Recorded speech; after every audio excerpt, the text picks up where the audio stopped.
This is the Troll Patrol, live with Justin FREAKIN.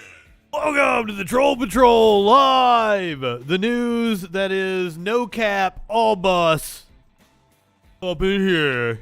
It's a freaking Thursday! What is up, meatcakes? By the way, I don't know what no cap and bussin' means. I've seen the memes about not knowing what it means, and those have been amusing me.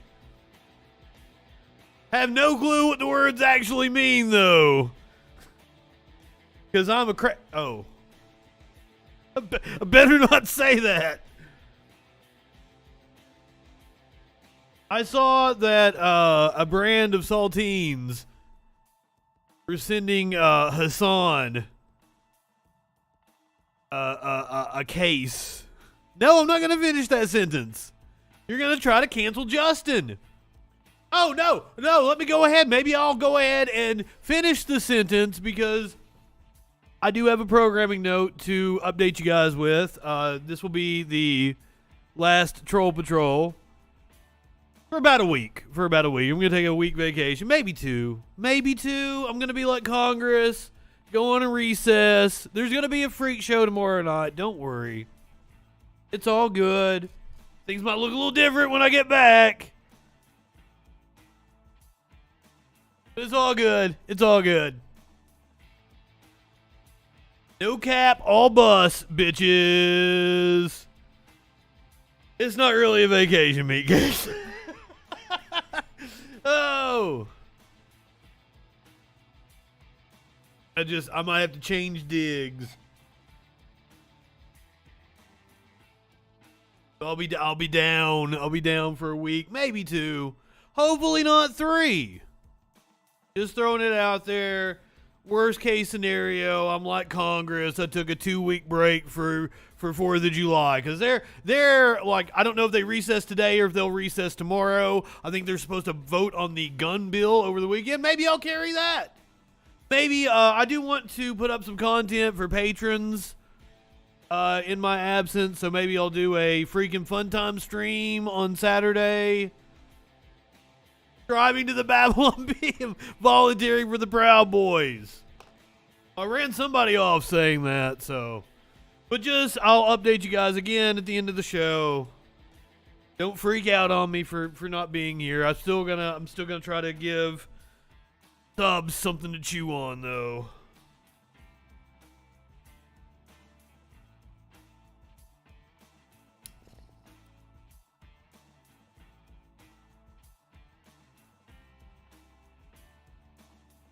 Told you guys I've been fucking busy as shit. Trying to hustle my ass off. What are we going to talk about tonight on the show? I'm supposed to make sure that Sparkles gets all the crab raccoons tomorrow night. She's having a bad last couple of weeks, if you guys haven't noticed by her drinking on the Freak Show. I'm supposed to make sure she gets crab raccoons tomorrow. Coffee Creamer, Ray. What is up, guys? Let me throw you the meme for the day. Oh shit, it's a right-wing meme. For once, the right-wingers shared out a meme. It made me laugh. It's funny. It is the what's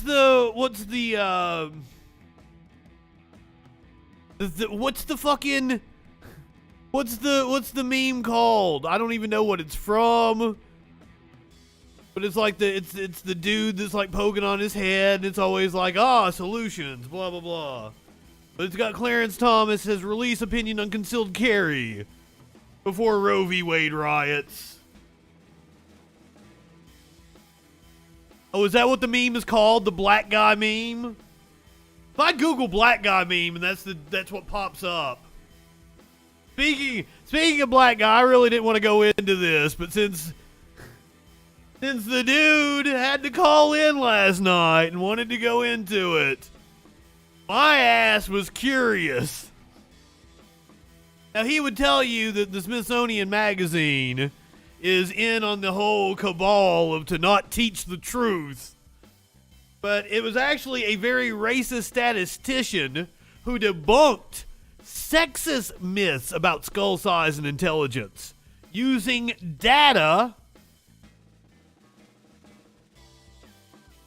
but didn't apply it to race, which would mean the same thing. Because that was one of the things that went through my mind last night. But that's one of the reasons why I wasn't prepared to argue with the guys, because I'm not trying to debunk race science. That's not my field. Roll Safe is the name of the meme. Roll Safe meme.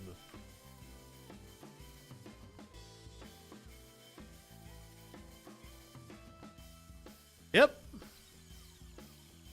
Is the Roll Safe meme. I don't even know what piece of media that is from.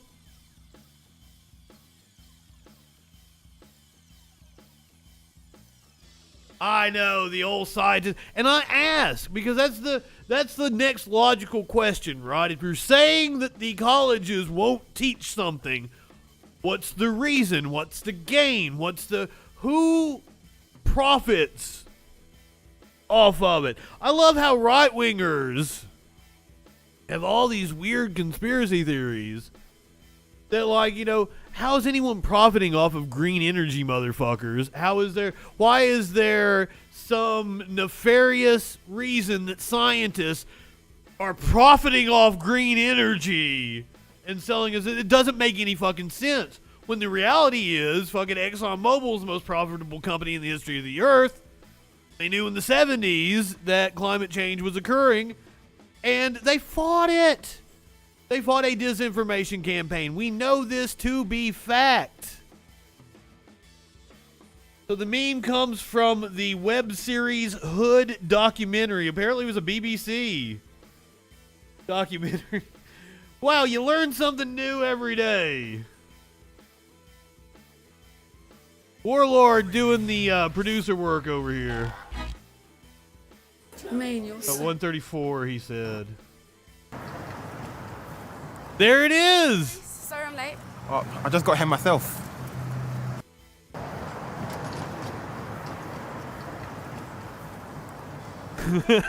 What was the slick one that he... Okay, first of all, is this Lil Nas X? Or at least fashion inspired by Lil Nas X? He's shirtless in a leather jacket.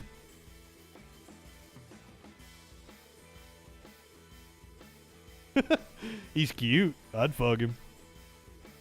Brains. Oh, notice that on YouTube that is the most replayed because everybody's looking for the meme.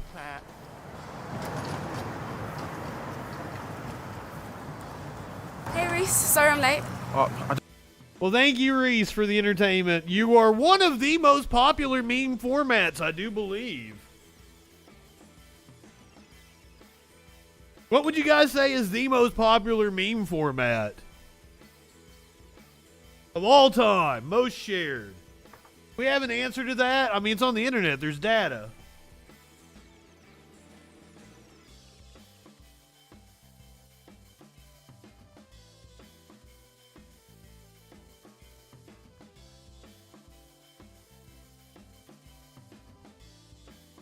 Oh, well, see, this is the top of 2022.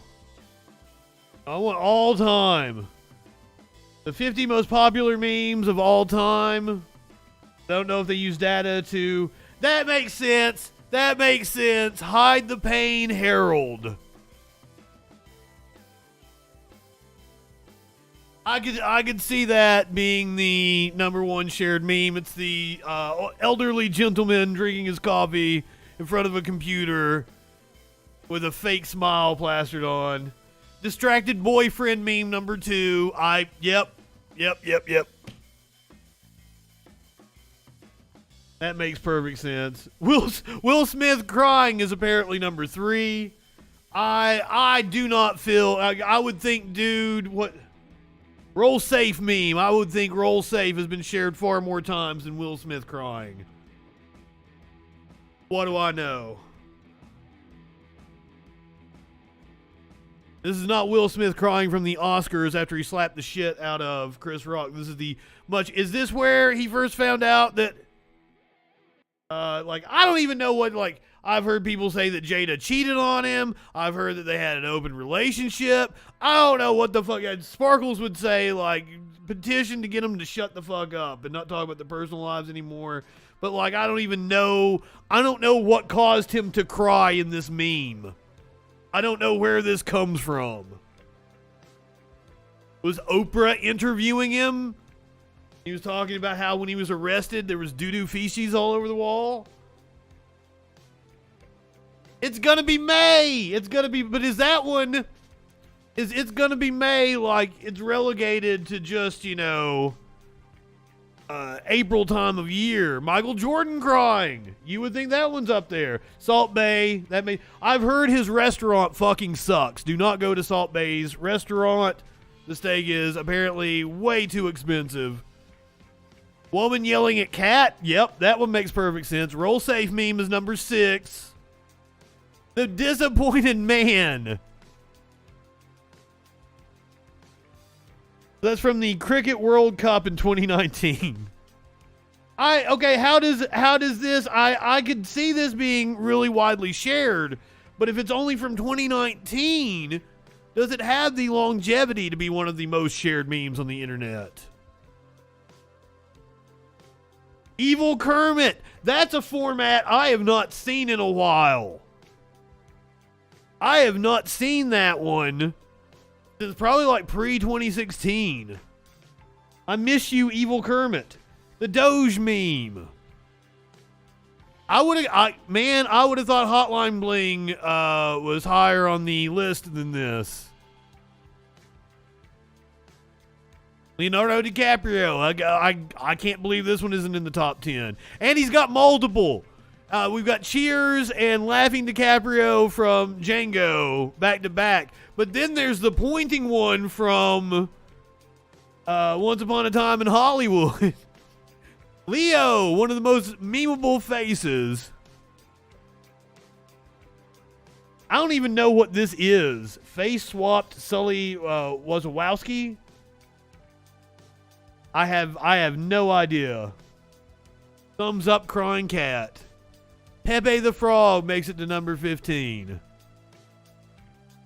See, Blinking Guy. I would have thought because Blinking Guy has been around since 2010, 2011, 2012, somewhere in that time period. It's definitely from when I was in college. I've never seen Monsters, Inc. This makes absolutely no sense to me. Sorry, stop trying to cancel. I am being canceled. I'm going on vacation. I have never seen this meme, but it looks to be, maybe it's a regional to India meme, which would explain why. Yeah, it's an Indian TV show, so. It could definitely be one of the most shared just because of their large population. Stonks is number 18. Surprise Pikachu is number 9. This one, how is Surprise Pikachu not way higher? Number 20, Evil Patrick. Guys, I'll go through the whole fucking list. But have I even talked about news yet? I've got news to talk about. I'm not going to read the thing about the race science, but if you want to read the race science, there's the Smithsonian magazine about how the myth of cranium size and brain size has been debunked. Debunked. Well, I didn't even know there were, of course there's going to be differences in body size. I should have asked the dude, like, well, we need to measure mine and your heads before we can have this conversation to see who's smarter. I've got a rather large head, sir. So by your own logic, I might be way smarter than you. All right, let's do it. This is an interesting story. I kind of skimmed over it earlier. I didn't have time to read all the way through. On the morning of June 10th, 1898, Alice Lee marched into the all-male anatomical society meeting at Trinity College in Dublin and pulled. Well, that's another thing, Meat Cakes, is I was not expecting someone to call up and try to argue race science with me. It is never anything that I have debated with anyone. I do electoral politics. I was not prepared for that. That's why I was like, get producer Dave in here. More memes.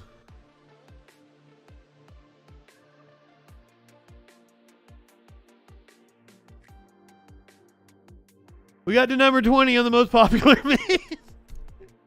Oh, shit. Number 21 is Moro Muhammaro. I do not know this one. This is from Pakistan. Baby Yoda, number 22. Ming's face. You know, I didn't know who this was. I had to go in search of where this one came from. Maybe 2 years ago, 3 years ago. See, we've got some memes from all over the world. This one, another one from Pakistan. It makes no fucking sense to me. But I'm sure it's hilarious, kiddos. The Modi Fitness Challenge. It's amazing that I've not seen this one as much as I like to pick on Prime Minister Narendra Modi of India. Set out to inspire the country to hop on the exercise trend, but accidentally ended up hopping on the meme trend. The internet couldn't have enough of the PM's exercise postures, giving rise to an endless string of hilarious memes. Oh, Crowder's changed my mind. You know, Crowder will long be remembered for this, and only this. Nothing about Steven Crowder will have a lasting legacy other than this meme.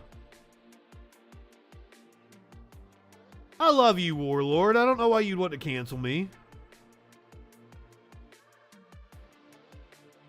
I told you I'm going away. How can you miss me if I won't go away, right? Well, you got a chance to miss me.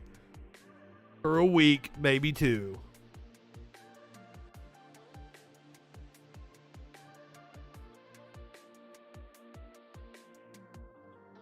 Don't forget, do tune in to the Friday Night Freak Show tomorrow night. Sparkles will indeed be with me. Hopefully, fat and sassy on crab raccoons. That's one of my favorite memes, getting all fat and sassy, child. Exit 12. Ooh, Disaster Girl. How is Disaster Girl not higher on this list? Success Kid. See, Disaster Girl, Success Kid, they've been around so long. Now, granted, they've faded into the background, but I'm sure somebody pops up with these. Like, Because if I remember correctly, this girl's like full grown now.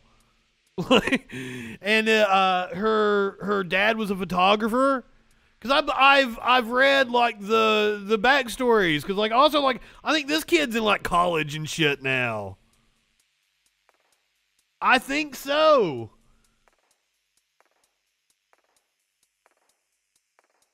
We are old. We are indeed old. There you go. His own fucking YouTube channel accidentally became a meme. Here is Success Kid. He might not be able to drink. He looks a little looks a little young now. Before really my whole life has been. But I mean like what? He's in 15, 16, 17, 18, somewhere along there. Me being Success Kid. This all started in 2007. We went to the beach because I had just gotten a new camera and I wanted to take some pictures of my baby and my family. Sam was 11 months old. He was about to eat a handful of sand like babies do. So he's like 14. Snapped the shot at just the right moment. I thought it was another couple years onto that. How profoundly it would impact. He's like 16. I posted. He was 14 when this was made. Account. The same day I took it, it was immediately popular and got about 300 likes the first day. But then after that, I kind of forgot about it. Within a year, I started to see it online. There was a Photoshop child in the background with a destroyed sandcastle. And I hate sandcastles. And there was another with the caption, "I'm a f*** you up." Yes. Memes were because they were so new, but the ones that did exist usually were either making fun of somebody or had negative connotations. We didn't want that to be associated. Well, they didn't really show memes that had negative connotations, I don't think. For anyone to take and manipulate. I realized at that point there was no getting this picture back. Nope. Once it's in the memosphere. It was the first time I saw it used with the green and blue little background. My baby there, and it was titled Success Kid. And when I saw that, I thought, please let this version take off. It was so positive and sweet. The great thing about the Success Kid meme is that not only... It was always success. He was always like, he successfully destroyed the sandcastle. Successful outcome. It's about unlikely success. Achieving, against the odds. And that was really special because Sam was... Didn't know the answer on a test. The answer was in another question. Love those. So seeing it... Or I did 10 years ago when I was actually in school. Heart, it's just... I felt like that was the most appropriate title for him, and it was given to him by the internet. Before long, we saw the picture everywhere. Saw it all over the internet, advertising, Obama's White House, newspapers around the world. It was something positive. Hey, if you guys saw it in advertising, you probably have a claim to money. You can't just use even if it is a meme, I don't think you can just use an image of somebody without their permission. Memes are one thing. I don't know what's the copyright law say on it. Once it becomes a meme, can you just use it in advertising? Can you make money off the likeness of somebody you have not cleared? I would think they would be able to get some money from whoever used the likeness. Even just the threat of a lawsuit would probably get you some money. That was out there that people really responded to. It's kind of hard to comprehend. But it's also like, what's the law on memes? This is a gray area. Yeah, I do have a lot of mixed feelings with it. I would go back and forth with being like, oh, I wish I was a normal kid. Oh, this is like, this is super awesome. And so to have fans come up to me and be like, hey, do the pose, or, like, what does Sam taste like, or whatever. I'm like, I don't know. And I would say like candy or something, because like, I'm just a normal, lazy teenager, usually just doing art and listening to music. I've been doing art. Well, dude, oh shit, you're good too. Really. My dad has Well, hell yeah, good thing you are the Success Kid then. And, I would look at his art and, constantly copy it and stuff, and then I would gain a certain style, interest. Well, here's the thing, Ray, is I would assume that we don't have like settled law on the matter. I would assume that's a thing for the courts. There's been like no precedent. Congress hasn't addressed the issue, I wouldn't assume. But good for you, kid. I'm glad you're a success kid and that you're like uber talented. Because you can use the fact that you're a success kid to like get some eyeballs on your art. Congrats. Success! Good on you. Be like Bill. This one seemed really popular around like 2016, 2017. Quentin Fry. Fancy Winnie the Pooh. Sarcastically surprised Kirk. And for those of you listening to the audio, we are up to number 33 now. Sarcastically surprised Kirk. Number 33. Shocked Tom. I didn't know that was Tom from Tom and Jerry. I guess when you see the front view, it looks weird. Lonely Pablo Escobar. The YouTube channel that I do voiceovers for, they've done like fucking 5 videos on Pablo Escobar. I'm tired of talking about the Medellin cartel. His many lavish mansions. Bundled up Bernie Sanders. See, once again, this is one that I feel like hasn't been around long enough to have had the impact to be number 36. Wait, we had the distracted boyfriend was like number 2 on the list. What the hell? The distracted boyfriend meme, and now we get it down here to, what, 30... 37. What's Binode?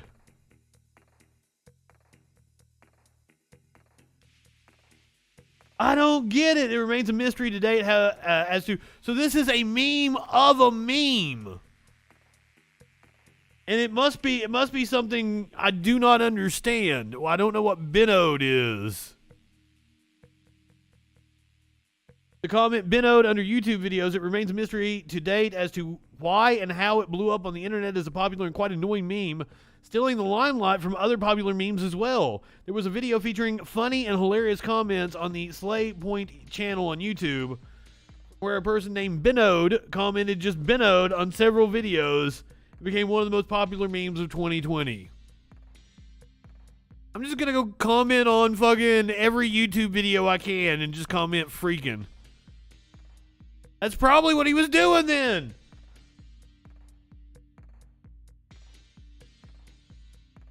He's got his own channel, he's wanting to promote it, and he just goes and comments on other people's channel. What the fuck is Binod? Here's another one. I don't understand what this means. It doesn't even tell us what country it's from. Damn, you lame. You lame 50 most popular memes list. Clickbait article I just found by binging something on the internet. If the monolith had been found in India. Oh shit. Oh shit. Now I remember monolith memes, and they were popular for what? A couple of weeks. They went away really fucking fast. I did not see it say India, sir.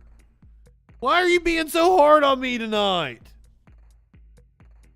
What'd I ever do to you? I like if the monolith had been found in India. This is hilarious. Apparently they would play baseball or use it as a mirror. Pennywise in the sewer comes in at number 41.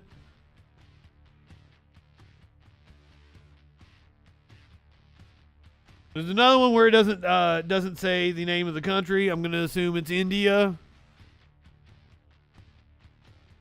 Spider-Man pointing at Spider-Man. How is this 43? How is this 43? This is like top 10 material. But then again, maybe Spider-Man pointing at Spider-Man doesn't resonate in other countries. I don't see how it wouldn't, but maybe there's something culturally. At this point, when Far From Home and Into the Spider-Verse have been the hits that they are, I would assume everyone gets this meme. Crying Michael Jordan is number 44. Crying Will Smith was like number 4. Is this a pigeon? How is this one not higher? And I would think this one resonates worldwide. Bruce Plan? Nobody. Absolutely no one. Not a single soul on this earth. Confused Math Lady. That's an oldie but a goodie I haven't seen in a while. Grumpy Cat! Oh my god, tartar sauce. Tartar sauce. Oh, and for those of you who don't know the story of tartar sauce, who like has gone over the Rainbow Bridge, you've never seen the pigeon meme? Oh, wow. Like, a lot of the ones I've seen would be like LGBT rights, and it'd be like conservative. Is this an attack on me? You know, that sort of thing.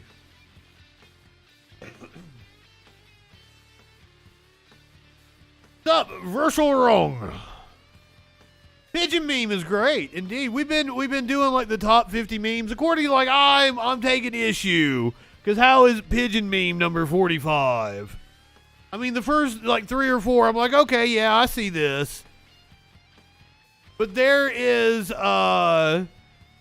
been a lot of discrepancy in this list. Like is this a pigeon should be way higher than what it is, but then again Sassy said she's never seen it. Confused Math Lady feels like she should be a lot higher. And then we had some memes that were, you know, from like 20. The dude at like the World Cup standing there like, whoa, that was from like 2019. How is that one of the most shared memes already? When you've had Grumpy Cat has been on the internet for goddamn 15 years maybe? But tartar sauce was apparently a really fucking happy cat. Was not grumpy at all, but had a brother or a sister that was incredibly grumpy. Me explaining to my mom rounds out the 50. Yeah, the Sanders one, like it shouldn't have been as high as what it was. Me explaining to my mom probably should have been higher than Mittens Bernie.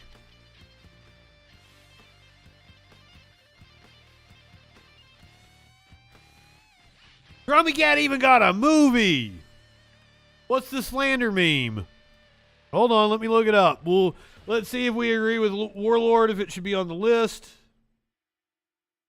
We don't want the definition for slander. Slander meme. Is that Willy Wonka? What are you talking about? Jameson?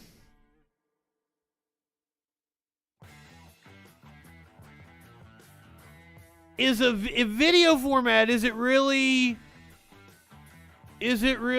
a meme then if it's video?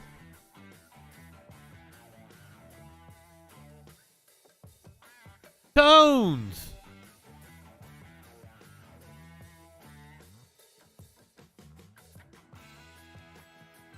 I don't recognize this. I saw Rampage destroy the door. I remember that happening. Warlord's got me. Warlord's got me. Homer Simpson! Dude, I have never fucking seen this. This is some UK specific shit.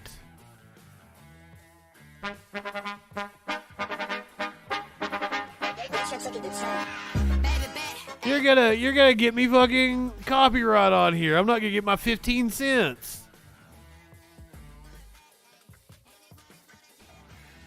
You know how I feel about my 15 cents on YouTube.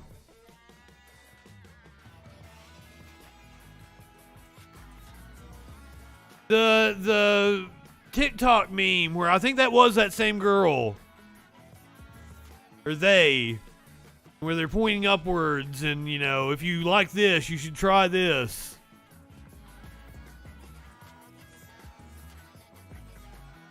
I don't understand what the meme format is here. I have not even talked about what we're going to talk about on, like, covering the news. Usually Warlord is the one that's like, news win, news win. How is it about is the dude slandering the wall? Whoa. I think that's from Don't Look Up, isn't it?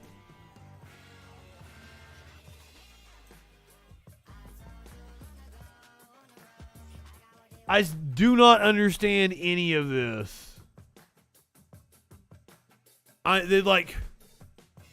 This is Warlord saying slander to me over here. Hold on, do you want me to pull up? I'll make the meme myself. Put your face on it, put my face over here. Yeah, Ray don't get it. None of us got it, Warlord. You're usually spot on. But that's something you Brits are into that we like us Americans are too dumb for. You guys have craniums that are much larger than ours. So we can't comprehend your high-level meme ideas.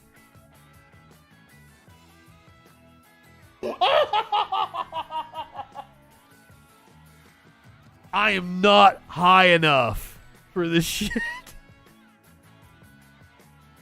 Oh.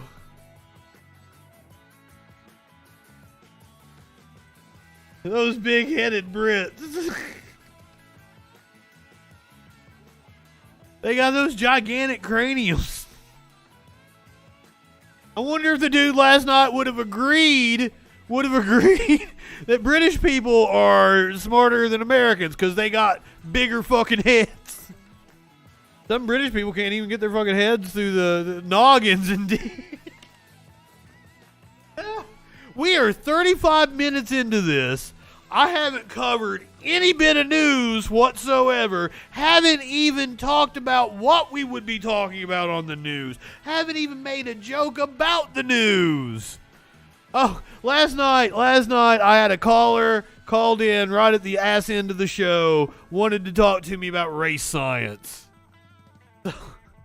Curious ass me was, I skimmed this article earlier. It was a very interesting article. Highly recommend you guys read it. The statistician who debunked sexist myths about skull size and intelligence. So she set out to prove that women who have on average smaller skull size than men weren't less intelligent than men, and she did it. But she was a virulent racist and a eugenicist, so she didn't apply her own goddamn findings to race. Because this was 1898.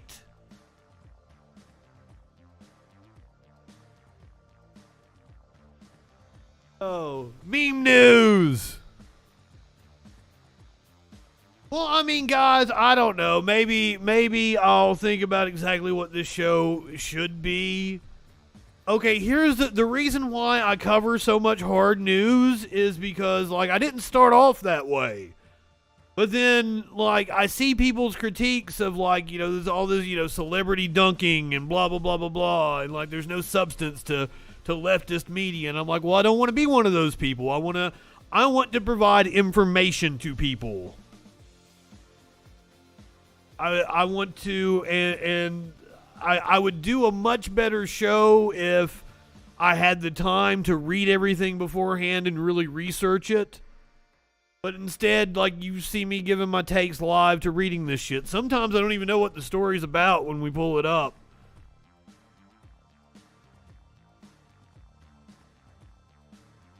Ray, well, since you asked, Ray, what happened on the news other than January 6th? Oil executives met with the White House. Germany is warning of market failure. However, Business Insider is reporting that we may very well avoid a recession. Once again, the top of my mind right now is financial news because I see shit going on. And I feel like... See, January 6th wasn't even the top of my news tonight, but it's because the stories flow better if financial news was at the top. But that has nothing to do with, like, I try to put the most pressing issue as my top story. Stocks have gone back up. The thing that Germany is upset about is the possibility of Russia cutting off gas to the oil markets. We're also going to talk about the Supreme Court clearly tonight. Once again, this is a right-wing meme I found. I found it on Conservative Mama, and we're gonna watch a video from Conservative Mama tonight. I think she's talking about guns. I think I don't have it on my screen right now, but I think she's talking about guns.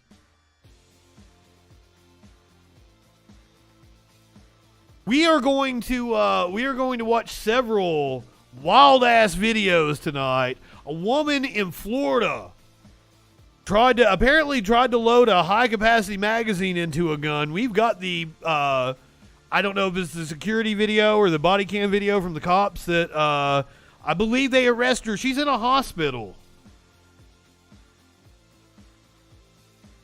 A chase in North Carolina ended with a man shooting himself. A fire police chief in Ohio has been fired after he decided to arrest somebody and seize their car.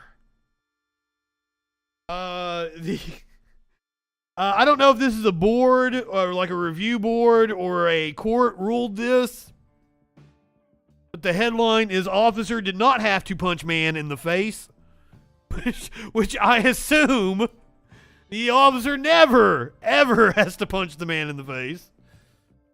Oh, the people in Uvalde are pissed. They've got some Hispanic moms and grandmas that are highly upset, and they were outside of the board meeting last night. The school police chief, Arredondo. Okay, what if it... More than likely, the cop has the punchable face, though, right?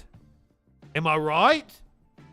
So the cop is probably not justified in punching somebody just from having a punchable face. Because if you know anything about the cops, they're usually the ones with the punchable face. Footage to be released in the Oxford High School shooting. Because we have so many goddamn school shootings in this country, I had to go back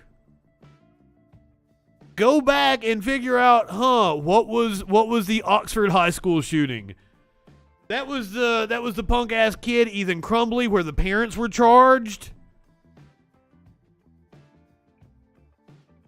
Apparently, families in that school district feel that the cops haven't been forthcoming. Surprise, surprise. What happened in Uvalde is pretty much what happens over and over again in these situations. I hate to be the bearer of that news. Cops are useless. SCOTUS overturned several gun laws. I have some data that might kind of... Now, this said, the posting said that these were the states that had their gun laws overturned by SCOTUS. I believe the effects also implicate Illinois, California. I would say it implicates all of these states right here. So that is strength of gun laws. And if you will notice, the stronger the gun laws, the less gun deaths there are. It's like a direct correlation. Wild. Now, of course, the outlier is California, which might have the strictest gun laws, but doesn't quite rank down in the bottom. But it's a major population center.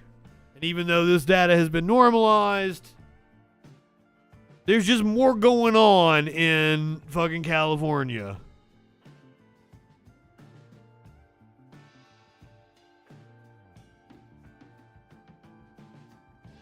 Conservative Mama is going to make the good guys with a gun argument here in a little bit. And I promise you,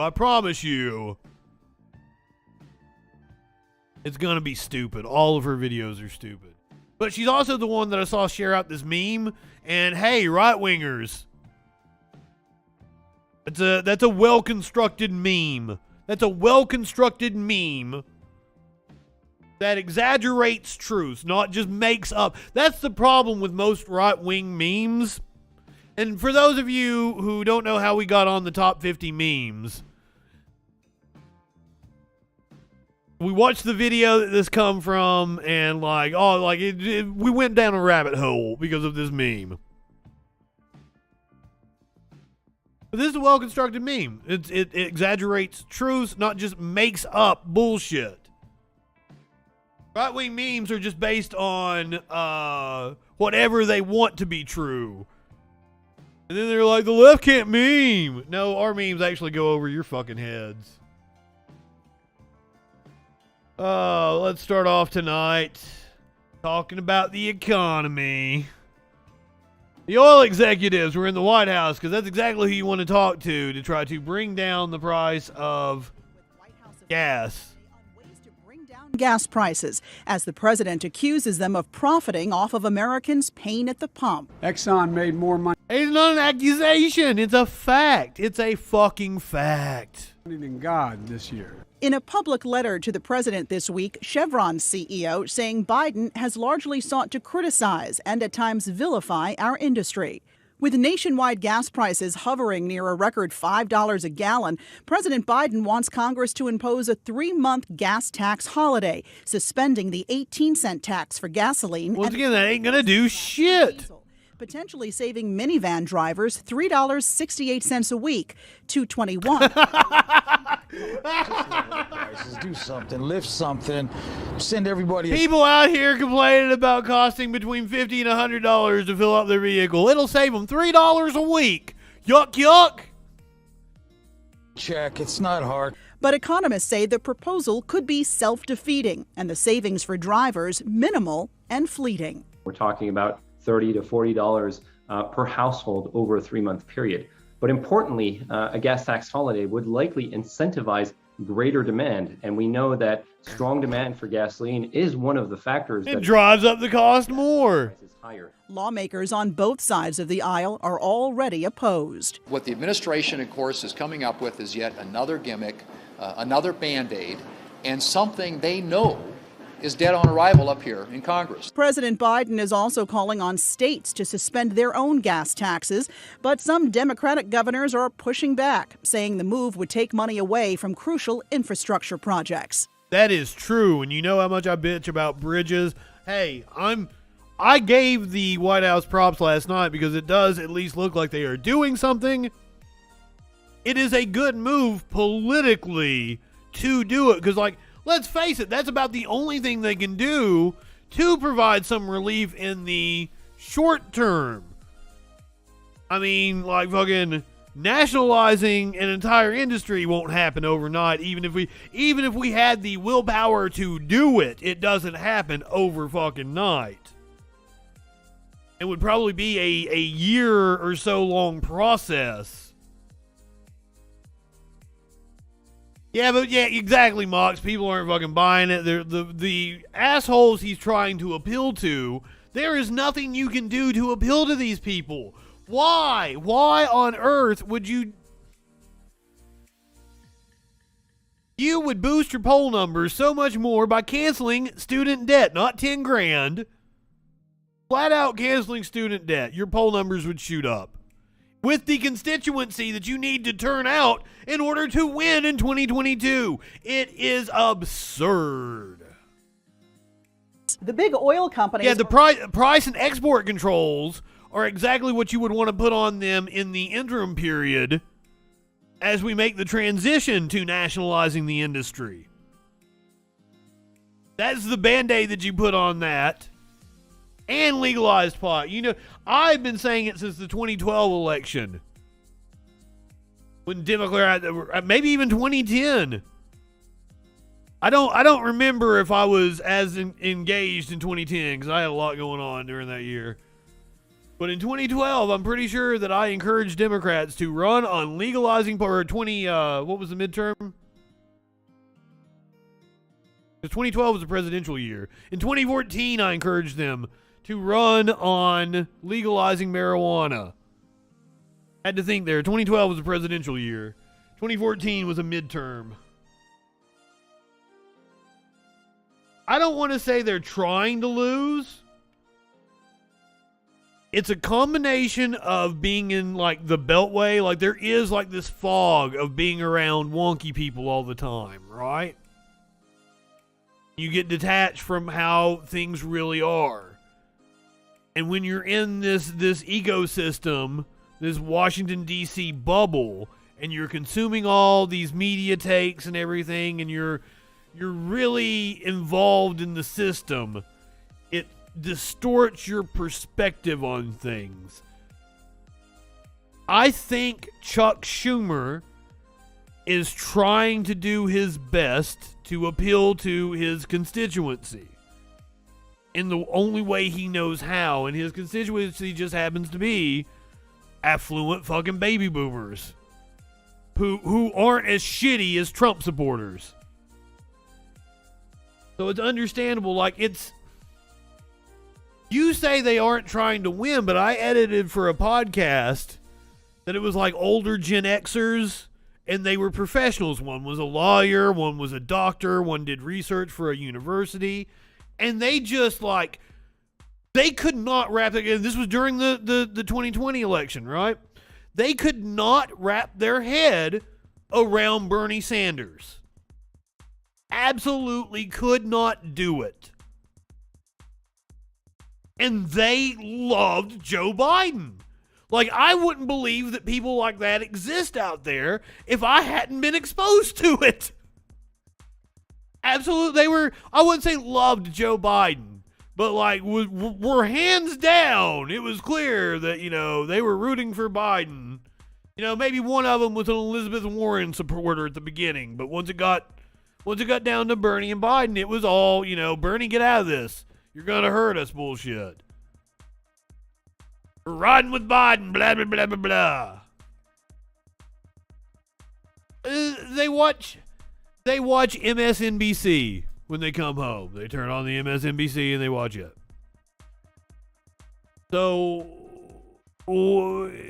are they exposed to poll numbers? Yes. Are they educated on issues? Some. You know, they probably read the New York Times. They were, as I said, they were affluent. They were educated. But you've got to think about from their perspective.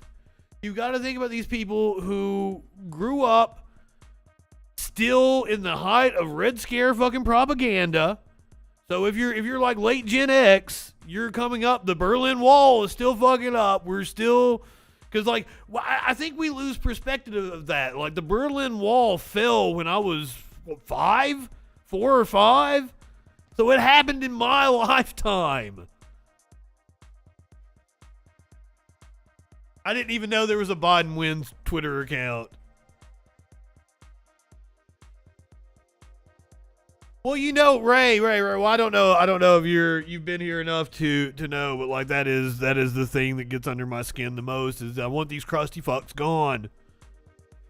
I want them like, and hey, I will support Bernie if he runs again in 2024. But like, my position since we wrapped up the 2020 election has been from the get-go. We should have Katie Porter primary Joe Biden. Katie Porter primary Joe Biden. Because I don't think Joe Biden will not. I don't think he won't run. He's gonna run. If he's alive, if he can, he's gonna run. So like that's the, and I don't know why, dude. Like you ain't got that many years left. Like, even if you're on, like, a Kissinger timeline, 20 tops. But, hey, Kissinger keeps surprising me. But, like, go enjoy the, like, you're a rich fucking man. Get the fuck out of politics. Go do some parasailing. You're in good shape. Go do some biking. I don't understand why you even felt the need to come back. If we were going to have Joe Biden as president, I would have much rather it been the Joe Biden of 2016, that Joe Biden had ran and won the nomination in 2016. If it had came down to it, I would have supported Joe Biden over Hillary Clinton. I still would have been on the Bernie train. I would have hoped that Biden in a race with Hillary and Bernie would have split the Hillary vote, and it would have been a lane for Bernie to win. But if we were going to have Biden, and if it came down to Biden and Hillary, just like with Obama, I was very much on the Obama train just because I wanted to defeat Hillary Clinton. Like I would like the crackhead girlfriend I had at the time. She thought the episode where, you know, South Park had Randy like, celebrate good Obama, come on. She thought like, oh, that's just like you. Ah. But it was like I was ecstatic about the fact that I was able to be part of the coalition that overtook Hillary Clinton and made sure she wasn't the president.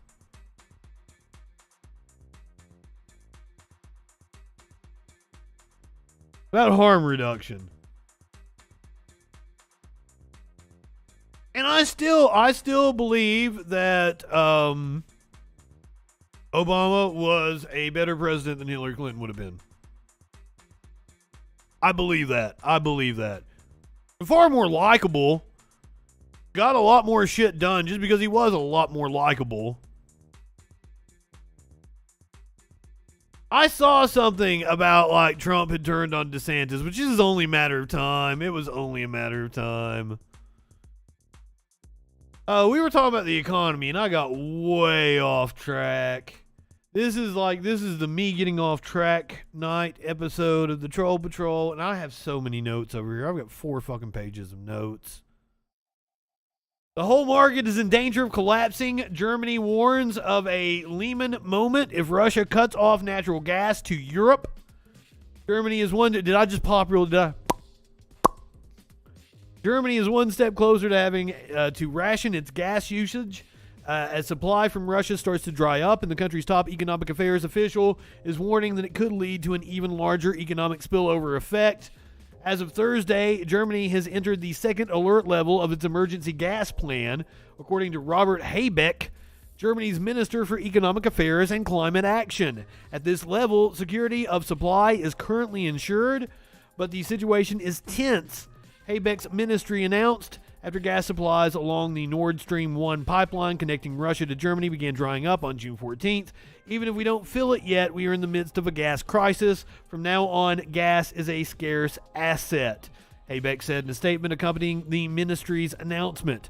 Habeck added that if supply continues to fall, the price continues to rise, it could create ripples that would do irreparable and wide-reaching damage to the energy market, and what he likened to a Lehman Brothers effect, referring to when the Lehman Brothers Investment Bank declared bankruptcy in 2008, sending economic shockwaves through the global financial system. The whole market is in danger of collapsing at some point, Habeck said.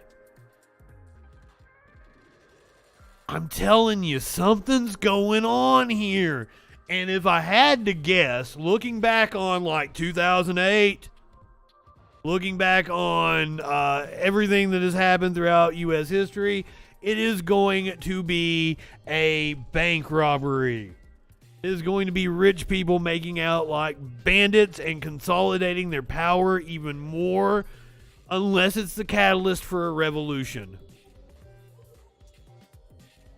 Got your combat boots ready, guys? I don't fucking know.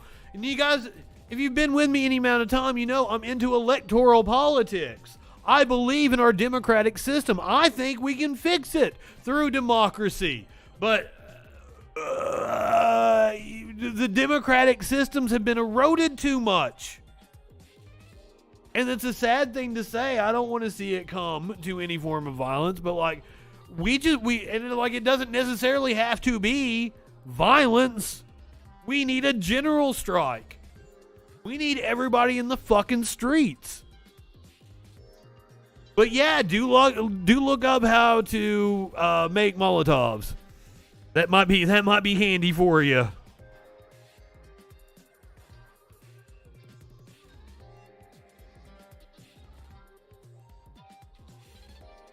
So is this one last bank robbery, an engineered recession, before the fucking Republicans just take the fuck over. And we enter this neo-fascist stage. We're in the middle of a paradigm shift right now, but like, what is the paradigm that's going to take its place? It's up to us to choose that, and it ain't looking good.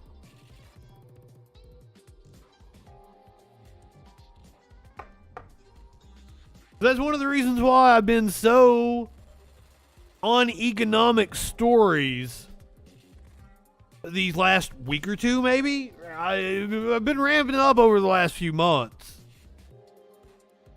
I've tried to throw a little CNBC and shit in here, but like, I don't even know what the fuck they're saying most of the time. But let's also remember the fucks on CNBC. I don't know what they're talking about.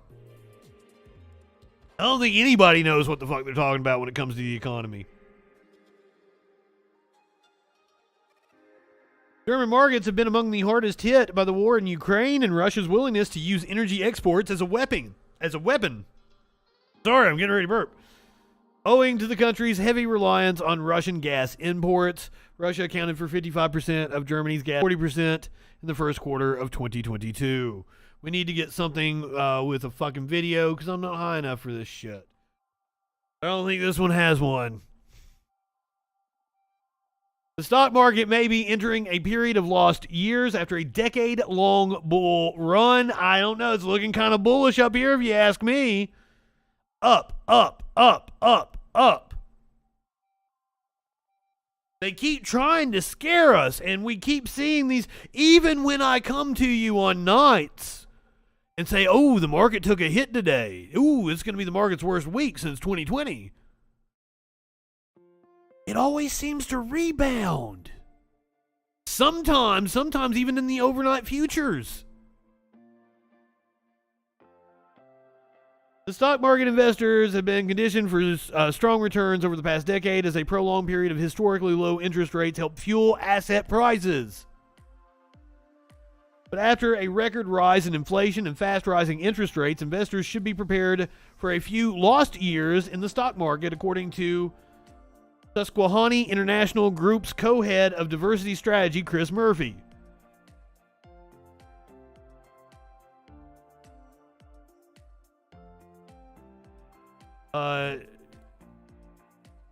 Isn't Chris Murphy a senator? Or was a senator? Or is this a different Chris Murphy?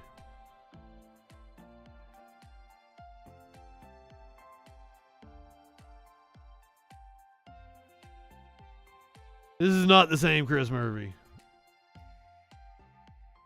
Also, like the senator may not even be named Chris Murphy. I'm really, really down a rabbit hole tonight.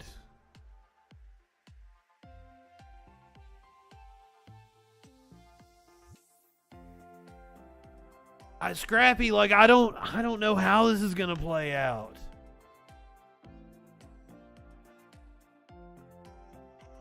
For the longest time, I was like, I need to get myself in a position where I can take advantage of a crash, buy a house when everything crashes out. I'm certainly not in that position. I got off on Chris Murphy. I'm not high enough on this shit.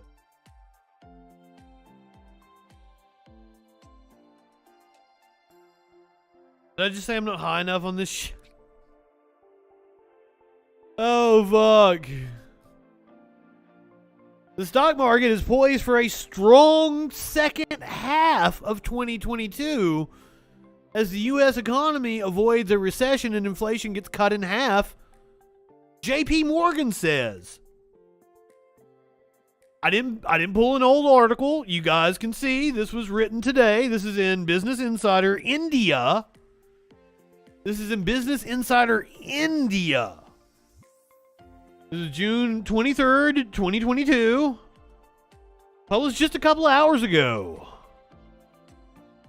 JP Morgan says the stock market is primed for strong returns in the second half of 2022. The bank expects the annualized inflation rate to get cut in half over the next few months. Investors should brace for strong returns in the stock market during the second half of 2022 as the U.S. economy avoids a recession, J.P. Morgan said in a note on Thursday. The bank's confidence stems from its view that the annualized inflation rate will get cut in half in the second half of the year to 4.2% from 9.4%, which will allow central banks to pivot and avoid producing an economic downturn. This is according to J.P. Morgan's Marko Kolanovic. So they were just saying recession. You guys heard it over and over again. We heard it numerous stories over the last few days. Now JP Morgan is changing its tune. Saying, no. Second half of 2022 is going to be strong. And that may very well be true as we move to the fall. And if we don't have a resurgence of COVID cases that have like more spotchy soft lockdowns, it could be a very good thing for the economy. Fear porn fuels media reports. You are exactly right. And it's also, that's why I wanted to note, this is Business Insider in India. Why is the news media in the U.S. telling us recession is imminent? Business Insider India telling its readers stock market is poised for a strong second half. I picked fucking after the Vince McMahon news, WWE stock went up. I loved it the other night when I didn't even plan on talking about it, but like everybody was talking about Vince McMahon, so I was like, all right, we'll do it. I think I had a wrestling related meme that night. Okay, finally, here's a video. It's going to allow me to pack a bowl and hit this. We're moving to the January 6th hearings, which took place. This was what? Day... Asked why... Was this day 4 or day 5? This is day 5. They missed a day. This should have been day 5. It's actually day 4. Day 5. Okay.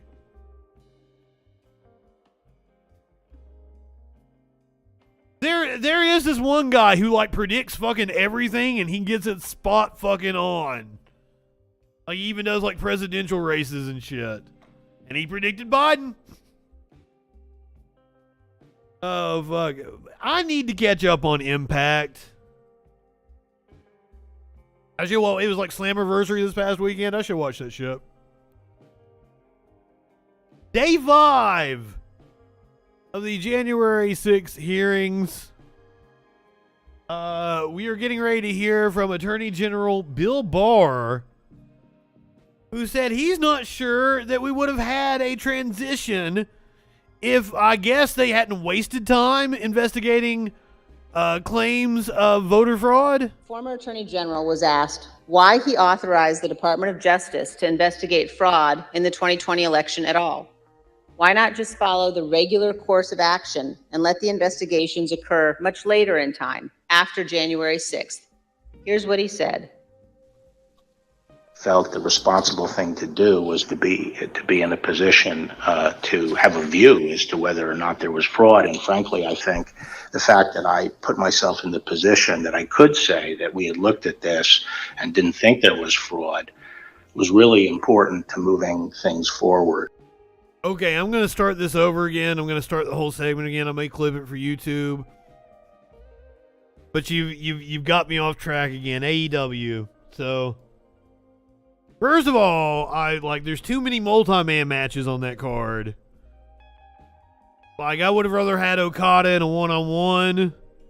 Give us the rematch of Okada and White in AEW. But no, you gotta add Hangman and Adam Cole into that. And also, when I told my friend about it, I was like, Okada's in a 4-way. It's Hangman. It's Jay White, and I couldn't remember the other person, and that is how far Adam Cole has fallen, baby. Non-binary. Oh my God. Non-binary. Welcome. Thank you for being a freaking follower. You got something dumb to say?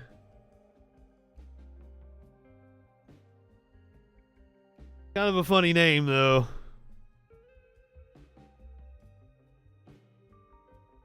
why the Moxley Tanahashi match just doesn't appeal to me as much as the Punk match was going to. Here's my prediction. This is why I'm going to lay it on you guys right now. I think Orange Cassidy comes out. He does his little shin kicks and everything. He gets his little shine in. The fans pop for him, and Ospreay destroys him in like a minute and a half. He gets on the mic and says, "Don't you guys have anybody better in this company?" It's the return of Kenny Omega, and we get Omega versus Ospreay. And that, my friends, is something you can hang your hat on. But I don't know if Kenny's ready to go. Because, I don't want to watch a 10-minute match between Orange Cassidy and Will Ospreay. I'm just not into it. I'm not into a triple threat tag match. And I think the other one's like a fucking, like an 8-man or something, isn't it? Like the one with the Young Bucks is an 8-man. Too many multi-man matches on that card. Who do you guys think the mystery man is? I've heard the rumors that it's gonna be however he's gonna spell his name as Cesaro, or if he's gonna go back to being Claudio Castagnoli. It's gonna be Zack Saber's handpicked, or Daniel Bryan's.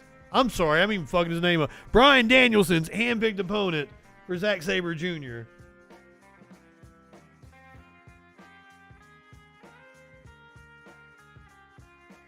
You hope Johnny? What, Johnny Elite? I fucking love him, but it sure doesn't seem like AEW is wanting to use him as a superstar. And I don't fucking know why. Also, I totally thought he was going to be Johnny Dynamite. Oh, Johnny Gargano! Oh! Johnny Wrestling, okay. Ooh, you know, that hadn't even crossed my mind. If you hadn't have said it, that is going to be a good one. That'd be a good pick. Oh, I totally understand. Man, Gargano would be awesome. Either Gargano or Cesaro, either one would be excellent. I think he's going by Cesaro because I think I saw something where he's spelling it differently. Like he's still going to be Cesaro, but it's not WWE spelling.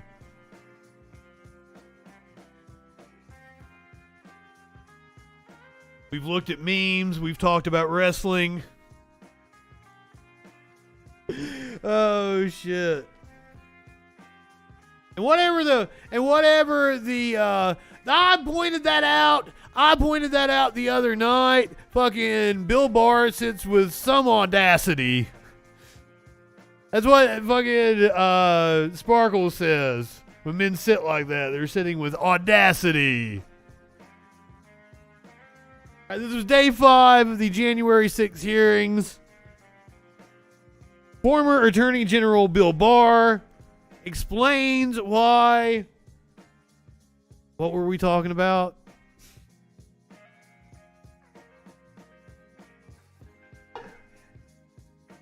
Oh, he explains why he felt the need to investigate the claims of voter fraud. I guess to maybe buy time. Let's find out. Former Attorney General was asked why he authorized the Department of Justice to investigate fraud in the 2020 election at all. Why not just follow the regular course of action and let the investigations occur much later in time, after January 6th? Yeah, because usually the DOJ wouldn't get involved. It would work its way up through the courts. Was to be in a position to have a view as to whether or not there was fraud. And frankly, I think the fact that I put myself in the position that I could say that we had looked at this and didn't think there was fraud was really important to moving things forward. And I sort of shudder to think what the situation would have. Oh, it wasn't about buying time. It was about giving the legitimacy to Biden's election. That we looked at this and didn't think there was fraud was really important to moving things forward. And I sort of shudder to think what the situation would have been if the position of the department was, we're not even looking at this until after Biden's in office. I'm not sure we would have had a transition at all. Cool. Wow. Former attorney. I don't what would he have done? Why wouldn't we have had a transition? What other fucking tactic could he have pulled? The DOJ was warned of mass resignations. He said, so suppose I do this. So if Trump was to install Jeffrey Clark as the Attorney General, and that was one of the focuses. I did not watch any of today's hearings. I've been stupid fucking busy. This was one of the focuses of today's hearings, as I understand it, was the possible appointment of Jeffrey Clark and the DOJ's rebellion against that. Him, Jeff Rosen, with him, Jeff Clark. What would you do? And I said, Mr. President, I would resign immediately. I'm not working 1 minute for this guy, who I had just declared was completely incompetent. And so the president immediately turned to Mr. Engel, and he said, Steve, you wouldn't resign, would you? And he said, absolutely I would, Mr. President. You leave me no choice. And then I said, and we're not the only ones. No one cares if we resign. If Steve and I go, that's fine. It doesn't matter. But I'm telling you what's going to happen. You're going to lose your entire department leadership. Every single AAG will walk out on you. Your entire department leadership will walk out within hours. Would that have been better for democracy? Shouldn't you guys have all resigned anyway when you knew this was going on? I can understand they're trying to preserve the republic and blah, blah, blah, blah, blah. And these are the men that were trying to steer the ship to make sure that the ship was still going once it got in Biden's hands. And I don't know what happens after that. I don't know what the United States attorneys are going to do. We have U.S. attorneys in districts across the country, and my guess would be that many of them would have resigned. And that would then have led to resignations across the department in Washington. And I said, Mr. President, within 24, 48, 72 hours, you could have hundreds and hundreds of resignations of the leadership of your entire Justice Department because of your actions. What's that going to say about you? Wow. He's crooked as fuck. Can you describe what your reaction was to that? Yeah, no, I think when the president, my recollection is that when the president turned to me and said, Steve, you wouldn't leave, would you? I said, Mr. President, I've been with you through 4 attorneys general, including 2 acting attorney general, but I couldn't be part of this. And then the other thing that I said was that, look, all anyone is going to sort of think about when they see this, no one is going to read this letter. All anyone is going to think is that you went through 2 attorneys general in 2 weeks until you found the environmental guy to sign this thing. And so the story is not going to be that the Department of Justice has found massive corruption that would have changed the result of the election. It's going to be the disaster of Jeff Clark. And I think at that point, Pat Cipollone said, yeah, this is a murder-suicide pact, this letter. And I would note too, Congressman, that it was in this part of the conversation where Steve. They still don't. The people who say that, Mox, are calling this a sham hearing. They're not seeing what everybody's saying. They don't understand that these are the actual lawyers that were around Trump. They were on Trump's side. And they are telling you the man literally tried to end this country. But they don't care. There's just like I had a woman call me groomer today. And then I was like, nobody is grooming children, blah, blah, blah. I was like, whoa, I shouldn't say nobody. And then I posted the story about the Southern Baptists covering up, sexual abuse of children for years. for years, admitted to it. She laughed at that article. So, like, how am I supposed to take your supposed legitimate concerns about the LGBTQ community and the sexualization of children? How am I supposed to take those seriously when you laugh at an article about actual child sex abuse? I can't take you seriously as a person. She told me I was a bad troll. I'm like, I guess she thought that was a way to get under my skin, but no. Ma'am, I'm a very good troll. And I had you cornered. Oh, fuck. Now we're going to talk about former DOJ official Donahue. You going to tell us about these fraud claims? As we discussed earlier, at the center of Mr. Clark's plan to undo President Trump's election loss was a letter. Mr. Donahue, on December, letter we were talking about earlier, Mr. Clark emailed you and Mr. Rosen a draft letter that he wanted you to sign. I assume this is from Eastman. State officials. You testified that this could have, quote, grave constitutional consequences. Mr. Donahue, can you tell us what you meant by that? Well, I had to read both the email and the attached letter twice to make sure I really understood what he was proposing, because it was so extreme to me. I had a hard time getting my head around it initially. But I read it, and I did understand it for what he intended, and I had to sit down and sort of compose what I thought was an appropriate response. I actually initially went next door to the acting AG's office, but he was not there. We were both on that email. I knew we would both have probably a very similar reaction to it. He was not in his office, so I returned to my office, and I sat down to draft a response because I thought it was very important to give a prompt response rejecting this out of hand. There were, in my response, I explained a number of reasons this is not the department's role to suggest or dictate to state legislatures how they should select their electors. But more importantly, this was not based on fact. This was actually contrary to the facts as developed by department investigations over the last several weeks and months. So I responded to that, and for the department to insert itself into the political process this way, I think would have had grave consequences for the country. It may very well have spiraled us into a constitutional crisis, and I wanted to make sure that he understood the gravity of the situation because he didn't seem to really appreciate it. And what was Mr. Clark's reaction when you sent this email to him? He didn't respond directly to the email, but we met shortly after that. After I sent the email, the acting AG returned. I went to his office. He had just read it. He had a very similar reaction to me. He was exasperated, and he told me that he had told one of his administrative assistants to get Jeff Clark up here. We want to talk to him face-to-face about this. And so the three of us then had a meeting probably around 1800 that night in the Deputy Attorney General's conference room. And one of the things that you said to Mr. Clark is, quote, what you are doing is nothing less than the United States Justice Department meddling in the outcome of a presidential election. And I assume you conveyed that to him as well in your meeting that evening? Yes, in those very words. It was a very contentious meeting, but yes, that was said amongst other things. And despite this contentious meeting and your strong reaction to the letter, did Mr. Clark continue to push his concept in the coming days? He did, yes.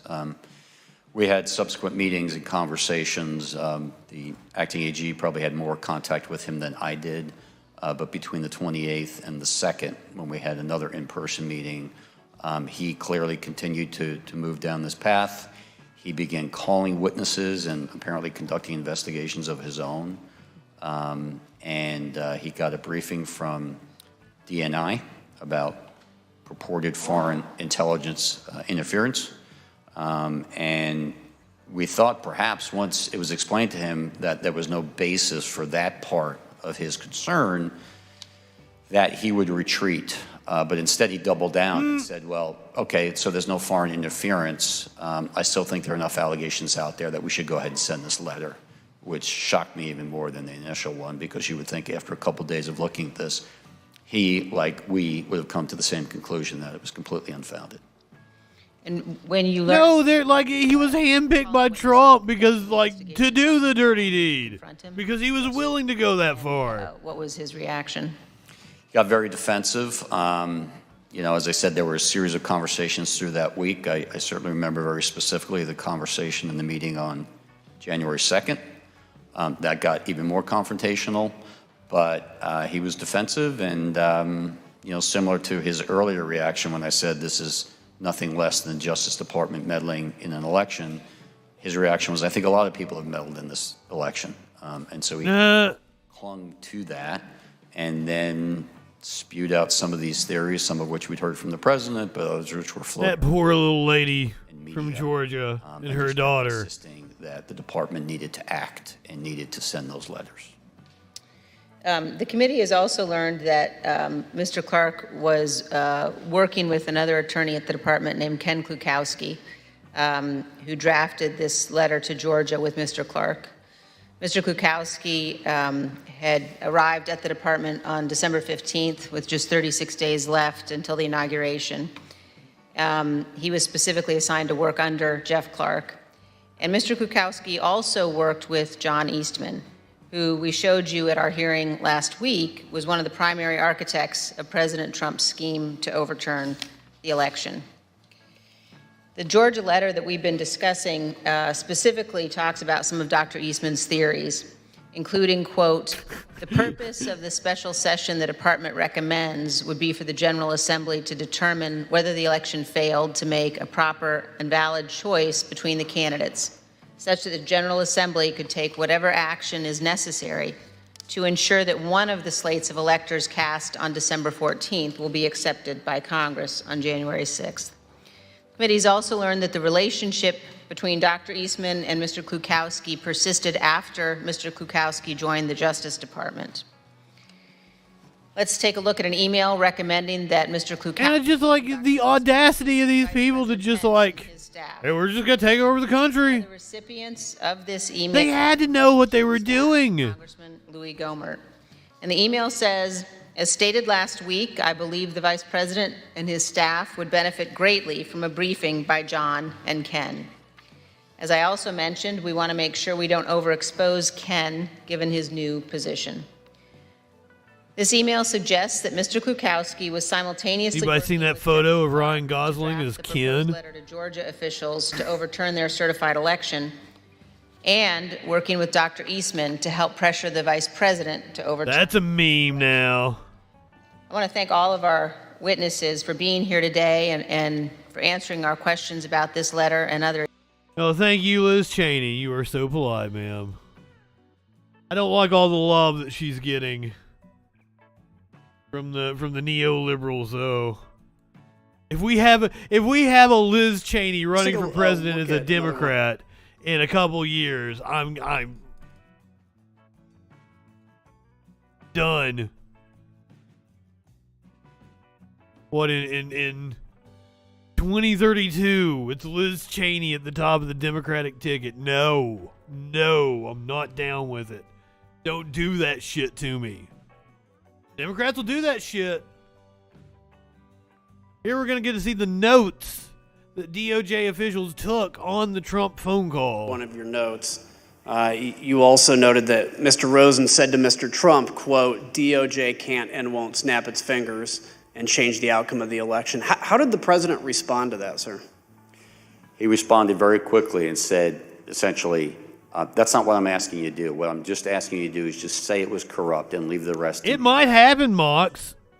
So that could be a ticket. Notes, where you quote the president as you're speaking to that. He said the president said, just say the election was corrupt and leave the rest to me and the Republican congressman. So, Mr. Donahue, that's a direct quote from President Trump, correct? That's an exact quote from the president, yes. The next note shows that even that the president kept pressing. Even though he had been told that there was no evidence of fraud, the president keeps saying that the department was, quote, obligated to tell people that this was an illegal, corrupt election. That's also an exact quote from the president, yes. Let me just be clear. Did the department find any evidence to conclude that there was anything illegal or corrupt about the 2020 election? They absolutely would. It would be Bill Barr back at the cabinet. You got Adam Kinzinger. Calling into question the outcome of the election in any individual state. And how would you describe the president's demeanor during that call? You might get some girl boss ticket like Kirsten Sinema and Liz Cheney. What a god-awful monstrosity that would be. That's not out of the realm of possibilities, guys. He was more agitated than he was on December 15th. The president... The dead one. meetings and telephone conversations was fuck. He had won. Well, we know that Meghan McCain could never win an election. It did escalate over time until ultimately the meeting on January 3rd, which was sort of the most extreme of the meetings and conversations. So I want to make sure we don't gloss this over. Just say it was corrupt and leave the rest to us. The president wanted the top Justice Department officials to declare that the election was corrupt, even though, as he knew, there was absolutely no evidence to support No that. evidence whatsoever. The president didn't care about. And do you know how many right-wingers told me, like, well, they had a legitimate belief that the election was stolen? Like, no, you don't get to have your propaganda outlets tell everybody the election was stolen, and then, like, well, they believed it. That's the facts. I don't care about your feelings crowd. What the hell? No, that's not how that works. Oh. Apparently the film crew that we talked about last night that was filming the Trump family, the documentary crew captured Pence learning Pelosi wanted him to invoke the 25th Amendment against Trump. Very interesting tidbit. Captured the former Vice President Mike Pence's reaction to reading a draft House resolution calling on him to evoke the 25th Amendment to the Constitution and to remove President Trump from power, CNN reported. He should have done it. Mike Pence, I still don't understand. That was your play. You wanted to be president. That was your play. You could have been president. That's your only chance. That was your only fucking chance. You could have sat at that desk for a fucking week, dude. Maybe 4 or 5 days by the time this would have happened. CNN obtained the video Thursday showing Pence first saw the draft on January 12th, 2021, 6 days after the Capitol insurrection, while sitting in for an interview with filmmaker Alex Holder. In the video, Pence told his aide, "Yeah, excellent," as he saw the draft and asked his aide to have someone else print him a hard copy to read. The House approved the resolution that evening, but Pence sent a letter to House Speaker Nancy Pelosi saying that he would not push for invoking the amendment as it would set a terrible precedent. I don't know what kind of... not invoking it sets a far more terrible precedent.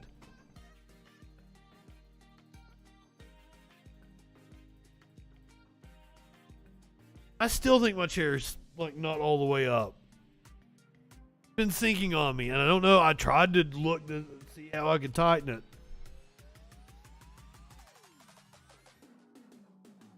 Sorry, guys. It's a wild ride tonight. Justin's in a mood.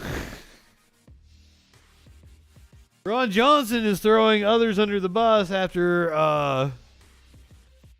the implications. GOP Senator Ron Johnson says the fake electors he tried to give Pence on January 6th came from GOP Rep. Mike Kelly. Republican Senator Ron Johnson of Wisconsin said on Thursday that Republican Representative Mike Kelly's office gave him the alternate slate of electors from Michigan and Wisconsin that his chief of staff tried to deliver to Vice President Mike Pence's office on January 6th. The January 6th committee's fourth hearing on Tuesday, committee members laid out President Donald Trump and his allies' plan to deliver an alternative slate of electors. At one point, the committee displayed a series of text messages between Johnson's chief of staff and a legislative aide to Pence, in which Johnson's staffer asked the aide where to send the slate of electors to Pence, saying Johnson needs to hand something to V. POTUS. Pence's aide denied him, responding, "Do not give him that." Also, I totally agree with Sam Cedar. Like, Pence was trying everything he could to do it. He wanted, like, that makes perfect fucking sense. He would not have been meeting with all of these people up until the fifth fucking hour, or the 11th hour, whatever the phrase is. Ninth wonder of the world, whatever the fuck. He wouldn't have been doing that if he wasn't trying to be convinced. GOP rep asked for Trump to pardon all 147 Republicans who voted to overturn the election. Mr. Mo Brooks, who lost his election this past Tuesday and has decided to retire from politics. That is probably a good idea. The January 6th committee displayed a bombshell email on Thursday revealing that Representative Mo Brooks emailed the White House 5 days after the attack on the Capitol, asking for a pardon for himself and Representative Matt Gaetz. By the way, I follow a guy by the name of Matt Gertz on Twitter. It's a hilarious account because anytime Matt Gaetz makes the news, like today, he's like, oh God, he did it again. Or what did he do this time? Blanket pardon would have preemptively exonerated the 147 Republicans who voted against the certification of president. So even the Congress people knew what they were doing were illegal and were asking for a pardon from the president, which stands to reason that's 147 people who shouldn't be in Congress. Now, granted, this one won't. He still is right now, but he won't be there in January. What a wild thing to have happen. Days after the tragic events of January 6th, some of these same Republican members requested pardons in the waning days of the Trump administration. 5 days after the attack on the Capitol, Representative Mo Brooks sent the email. Well, I promise you what they're going to say is, well, we knew the Democrats would be on a political witch hunt, and they'd be out to get any of us that were just exercising our free speech. You know how Republicans are. On the screen now. As you see, he emailed the White House, quote, pursuant to a request from Matt Gaetz, requesting a pardon for Representative Gaetz, himself, and unnamed others. Witnesses told the Select Committee that the president... Apparently this would be a blanket pardon that would cover all crimes Matt Gaetz has committed. By the way, that's not the only time Matt Gaetz has asked for a pardon. Oh, shit. Gaetz asked Trump for a pardon from the beginning of time for any and all things. Gaetz requested a presidential pardon from the beginning of time up until today for any and all things, according to videotaped testimony from Ari Hirschman, a Trump White House attorney.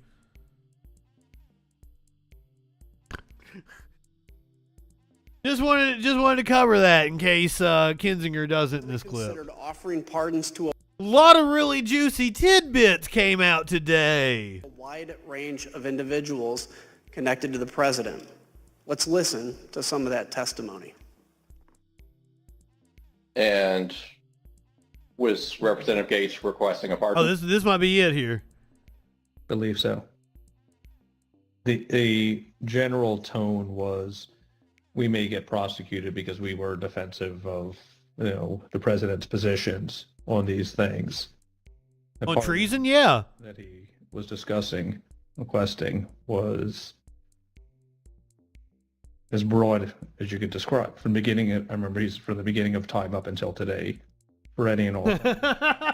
You mentioned Nixon, and I said Nixon's pardon was never nearly that broad. These people don't know how anything fucking works. God damn. And apparently the Arizona GOP has come unglued because of, what was it, Tuesday's testimony? Positively unglued. Arizona GOP boss is livid that Rusty Bowers testified against Trump. The Arizona Republican Party is in disarray after GOP House Speaker Rusty Bowers publicly testified about Donald Trump's coup attempt before the House Select Committee investigating the January 6th attack on the U.S. Capitol.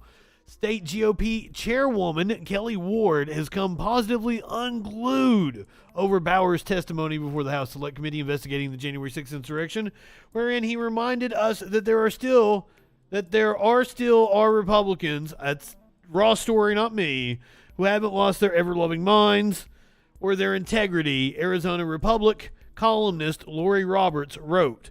Maybe it was Lori Roberts' words and not Raw story, but I want to say that maybe they fucked Roberts' words up. In the last 24 hours, Ward has demeaned Bowers, belittled him, and even embraced her inner fifth-grade bully and given him a nickname, Rusty Bowles. Rusty Bowles. Ooh, she getting salty. She working blue. Roberts noted that even though she is chair of the party, she has endorsed Bauer's primary opponent. Let me say that again. The head of the Arizona Republican Party has taken sides in an Arizona Republican primary, just as she's in the bag for a Trump-endorsed Carrie Lake in what amounts to a three-way Republican primary, Roberts wrote. Other more professional party operatives will tell you that never happens. The party's role, they will tell you, is to remain neutral as the candidates duke it out in the primary. I will tell you that doesn't happen in the Democratic primary. Damn, how many rapes did Gates do? That's a good fucking question. You live in sexual anarchy? Meanwhile, the DOJ is starting to seem like they might be coming to life. DOJ seizes Nevada GOP chairman's phone, subpoenas Georgia GOP chairman as fake elector probe grows. Sure doesn't feel like a nothing burger, tweeted former FBI investigator Peter Strzok. Which that just putting that at the top of your story pretty much will allow right wingers to discount it. I will tell you that. What, Salon? Yeah, we're reading from Salon. The Justice Department on Wednesday served numerous subpoenas to Trump supporters involved in the fake elector scheme and a sign that its probe is expanding. Federal agents served subpoenas. Now, the DOJ requested transcripts from the January 6th committee. And people were like, well, the DOJ didn't already know this? No, apparently the DOJ has had its own investigation going on, and they were cross-checking their notes with what the January 6th committee was doing. That makes sense. So maybe Merrick Garland's finally going to do something. Federal agents served subpoenas to Georgia GOP chairman David Schaefer, who served as a Trump elector. According to the Washington Post, other subpoenas were served at the homes of Brad Carver, a Georgia lawyer involved in the fake elector scheme, and Thomas Lane, who worked on the Trump campaign's efforts in Arizona and New Mexico, FBI officials told the outlet. Trump supporters involved in the Michigan fake elector scheme also received subpoenas, though it's unclear if they were related to the federal investigation or a separate state probe. The New York Times reported that Sean Flynn, a Trump campaign aide in Michigan, was subpoenaed in the federal probe. FBI agents also served a search warrant at the home of Nevada GOP chairman Michael McDonald and seized his phone as part of the fake elector probe, according to local news outlet KLAS. A second warrant was issued to state GOP secretary James DeGravenfenred.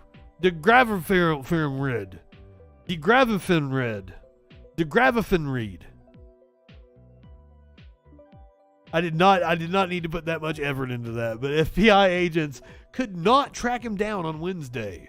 Schaefer, who also met with Fulton County prosecutors investigating Trump's efforts to overturn his loss in the state, played a central role in organizing the slate of fake electors in Georgia and coordinated his efforts with the Trump campaign, according to CNN. The network also reported that the FBI sought phone contents from Carver, who signed on as a fake elector, as it investigates communications by state Republicans in a private Signal chat. Just letting you know, your encrypted communications app isn't all that encrypted. Apparently, Jenny Thomas has responded to the 1-6 panel.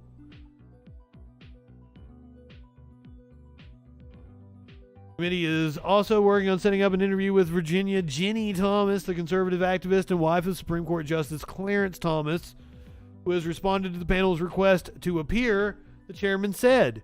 She was asked to speak to the committee after disclosures of her communications with Trump's team in the run-up and day of the insurrection at the Capitol. It's our expectation that we will keep talking and trying to get her to come in, said Thompson. Thompson has previously said she can't wait. Thomas has previously said, not Thompson. Thomas has previously said she can't wait to clear up misconceptions, suggesting she would comply with the panel's request to testify. I think there needs to be a thorough investigation into her husband, and I think he needs to be impeached. Because this 6-3 fucking court keeps handing down horrendous decisions. Warlord, speaking like the abortion decision could come down tomorrow, and it could very well come down any fucking day. I don't know if he has any inside information that's coming tomorrow, but today was the gun rights ruling. We had the meme from earlier. This is a right-wing meme that actually gave props for being good for once. Please opinion on concealed carry before Roe v. Wade riots. Decision by the Supreme Court overturning New York State's guidelines on concealed guns in public. In a 135-page ruling, the High Court struck down the century-old law, claiming it violates constitutional rights. The court was split down ideological lines. The 6 conservative-leaning justices voting to overturn the law, the 3 liberal-leaning justices voting to uphold it. We have team coverage. Look. My law, my political leanings or ideological leanings or whatever, like the data says. Look at this shit. The states with the strictest gun laws are the states that have the fewest gun deaths. The amount of firearms is directly correlated to gun deaths. I'm not anti-gun, but there's too many goddamn guns. Also tracks with suicides. I'm sure suicide is included in this.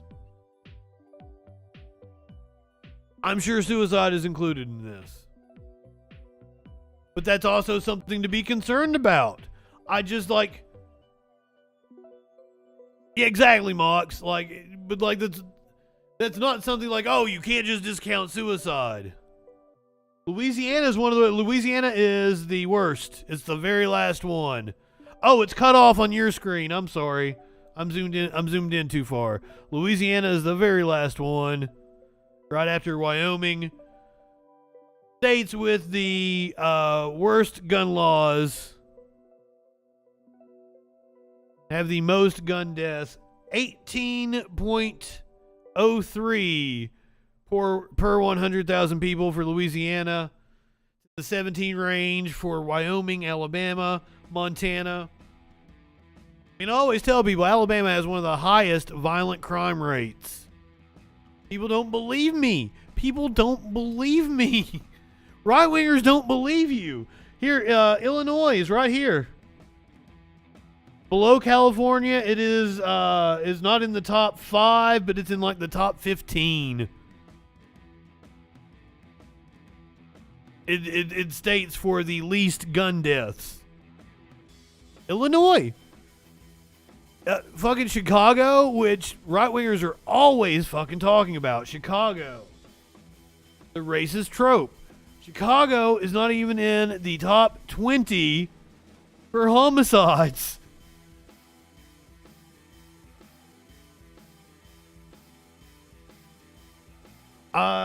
The graph is gun death data from CDC, National Vital Statistics reports. It's a little outdated. It's from 10 years ago. I can promise you this probably gone fucking up. Brady campaign to prevent gun violence state scorecards. 2011 is the citation. Charlotte has a high homicide rate. I believe it ranks higher than Chicago. Memphis ranks higher than Chicago. Baltimore ranks higher than Chicago. And now the right wing response to that is going to be like, well, they're all Democratic-run cities. Yuck, yuck, yuck, yuck, yuck.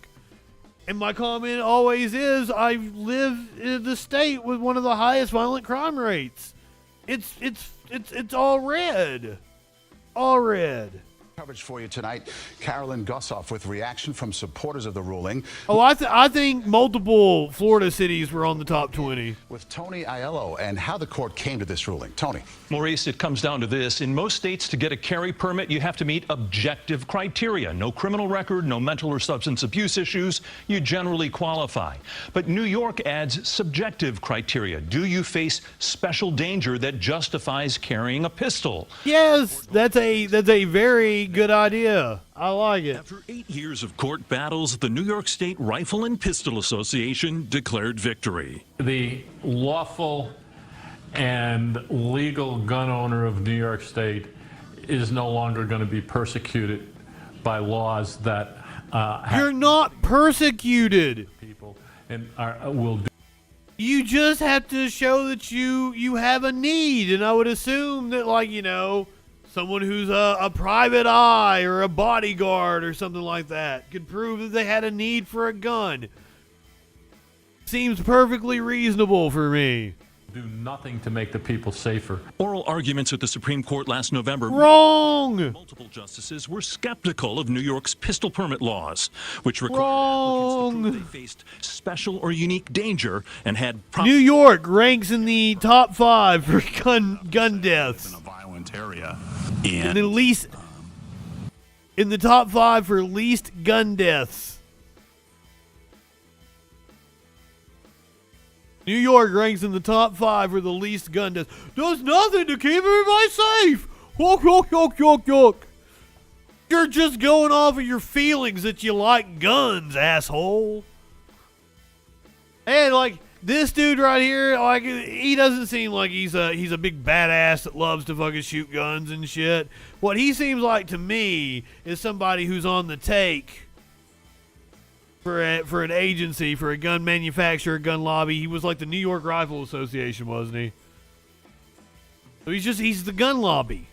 It's money for him. And legal gun owner of New York State is no longer going to be persecuted by laws that have nothing to do with the safety of the people and will do nothing to make the people safer. Oral arguments at the I showed you the data. Made it clear multiple justices were skeptical of New York's pistol permit laws, which required applicants to prove they faced special or unique danger and had proper cause to get a carry permit. Why isn't it good enough to say I live in a violent area and I want to be able to defend myself? How is that consistent with the core right to self-defense, which is protected by the Second Amendment? 43 states had less restrictive concealed carry laws than New York, a fact cited by Justice Clarence Thomas, who wrote in the majority opinion, because New York issues public carry licenses only when an applicant demonstrates a special need for self-defense, we conclude that the state's licensing regime violates the Constitution. Attorney Philip Hamilton says the court decided you shouldn't have to prove a special need to exercise a constitutional right. Having to show historically, have you had situations where people may have been trying to harm you? The fucking Second Amendment doesn't say you have an unlimited right. Were not something in U.S. history that were applicable. You had the right to bear arms, and as far as the court interpreted as much today, they found that, you know, New York's regulatory structure just went well beyond the constitutional protections. This case made for some interesting bedfellows. Conservative icon, retired Judge Michael Ludig, supported New York's pistol permit restrictions as a historically rooted option for reducing the harms of gun violence in public. While the progressive... He's seen the fucking data. The law struck down, saying it embodied arbitrary licensing standards that have inhibited lawful black and brown gun ownership in New York. Here on the East Coast, New Jersey, Maryland, and Massachusetts have gun permit laws similar to the ones struck down in New York. All those laws now vulnerable to legal challenges. Christine. All right, Tony, thank you. And in a statement, President Biden... And unfortunately, the revising the Constitution is near fucking impossible. Used to be able to do it for some reason when people would cooperate and compromise, but now you can't. We have to have a revolution. I like the Fourth Amendment. I like the Fifth Amendment. It's our interpretations of them that piss me off. I like a lot of the Constitution, but the Fourth and Fifth Amendments are my favorite. Exactly, we've lost the Fourth and Fifth.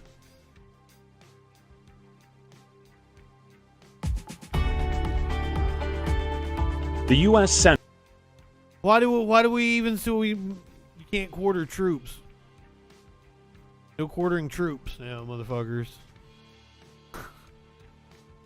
Do you really to pass a bipartisan bill with new restrictions on I'm not guns high enough for this in the wake shit. of several mass shootings, including the one in Uvalde, Texas. The measure passed a procedural hurdle Thursday with 65 votes, including 15 Republicans. It would put $15 billion toward mental health and school security funding, more funding for states to implement red flag laws like the one in Colorado, and strengthen background checks to include juvenile records for young adults buying guns.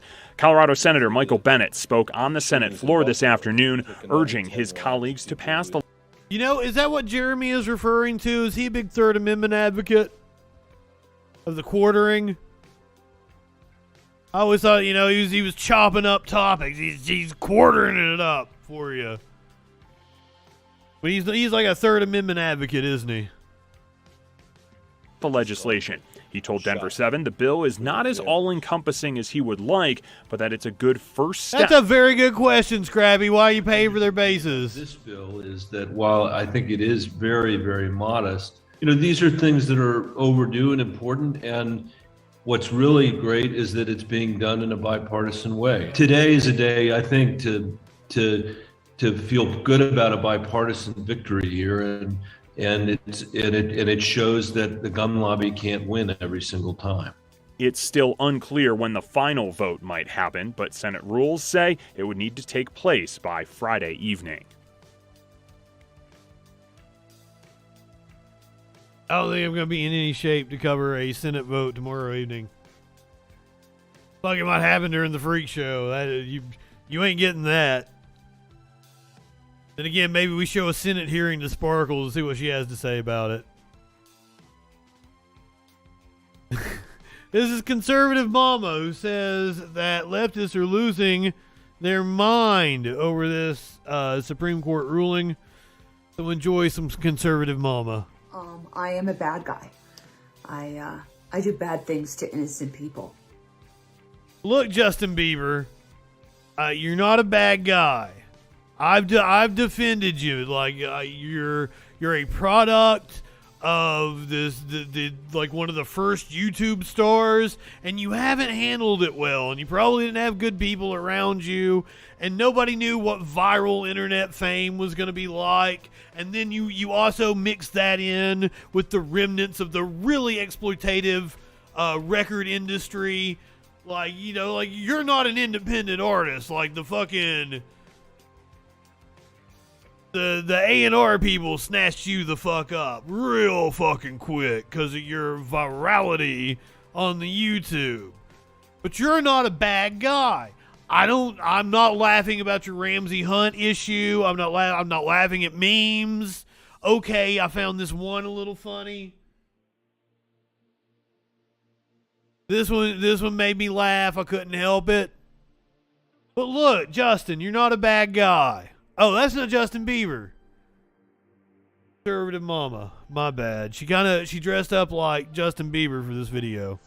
That's just who I am, okay? That's what I do. I was born this way. It's not my fault. I have recently been informed that Congress and some state legislatures are working on gun reform. And I think this is fantastic. I think this is a great idea. And I love that they're going with gun reform. You know, it's much better than, hey, we're going to take your guns, right? I mean, gun reform is much less abrasive. It was a great marketing decision. Excellent, excellent. So, guys, this is a skit with a supposed bad guy. My God, this...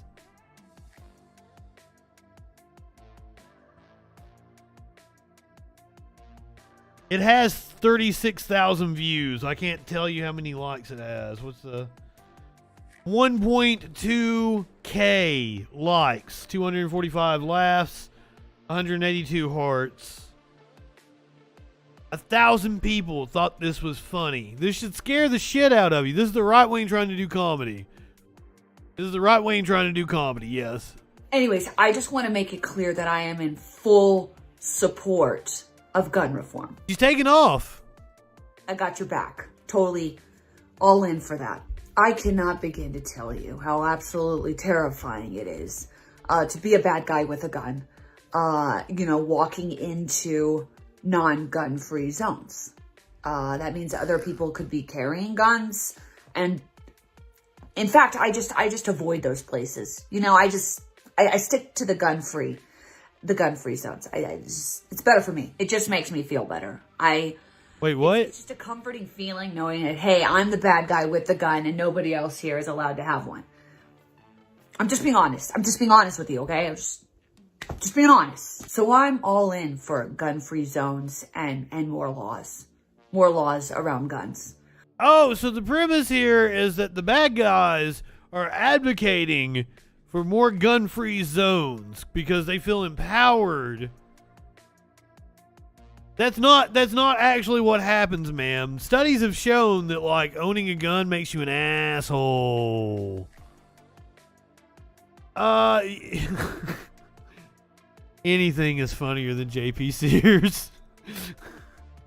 Oh, fucking shit. You know what else hurts? Getting shot in the fucking head. I mean, we need to really rein in these people that think that they can just do whatever they want. I mean, I'm the lawbreaker. You guys aren't. I'll do the law breaking. Oh, Bisky. That's not a rabbit hole. I've got enough right wingers to introduce you to tonight. You can let's take a look at him though. He's a sight to behold. Some people might find him attractive. He likes to take his shirt off a lot. That picture is definitely not attractive of him. He's this,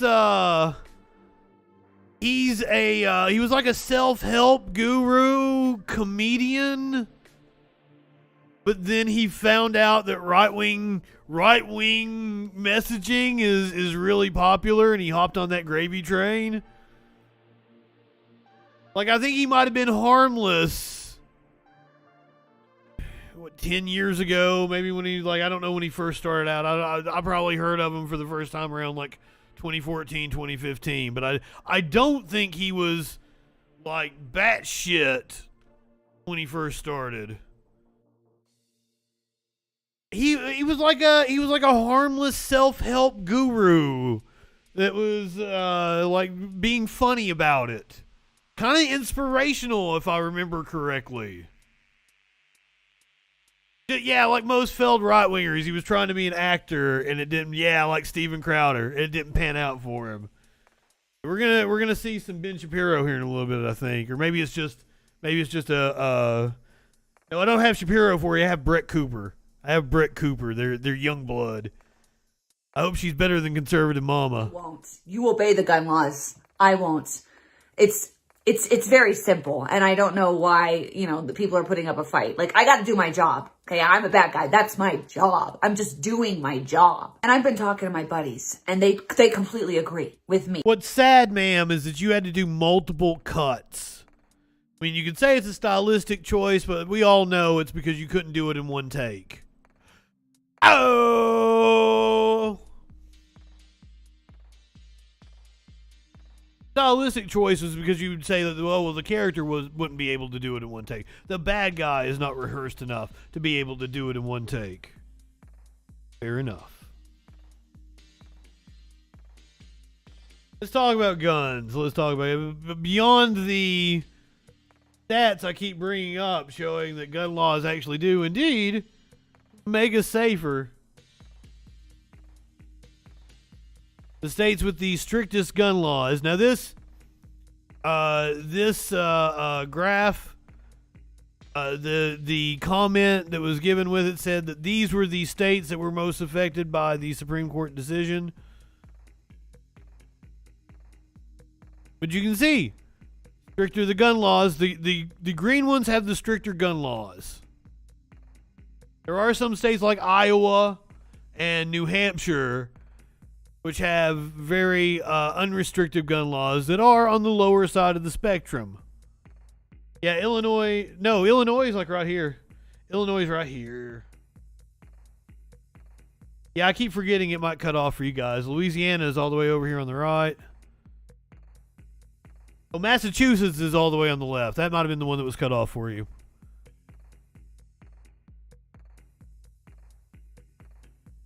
Gun laws. Prevent gun deaths. It's pretty simple. Michigan judge orders release of Oxford school shooting evidence, including surveillance footage. So this is the Ethan Chambliss. That's fought back tears today. As I said when I billboarded this at the start of the show, when I saw the headline Oxford High School shooting, I had to remind myself which shooting was the Oxford High School shooting. So this was the Ethan Crumbley. This is the one where they arrested his parents, and they charged the parents afterwards as well. So the parents are filing suit against the law enforcement officials, apparently because they believe something funky going on. Where have we heard this before? At a press conference as their attorney revealed the basis of a new lawsuit filed here in federal court against Oxford schools and employees. Justin Schilling's parents, they're going against schools. Greg Schilling, have waited 6 months to discuss their immeasurable loss. We're beyond heartbroken. We're traumatized.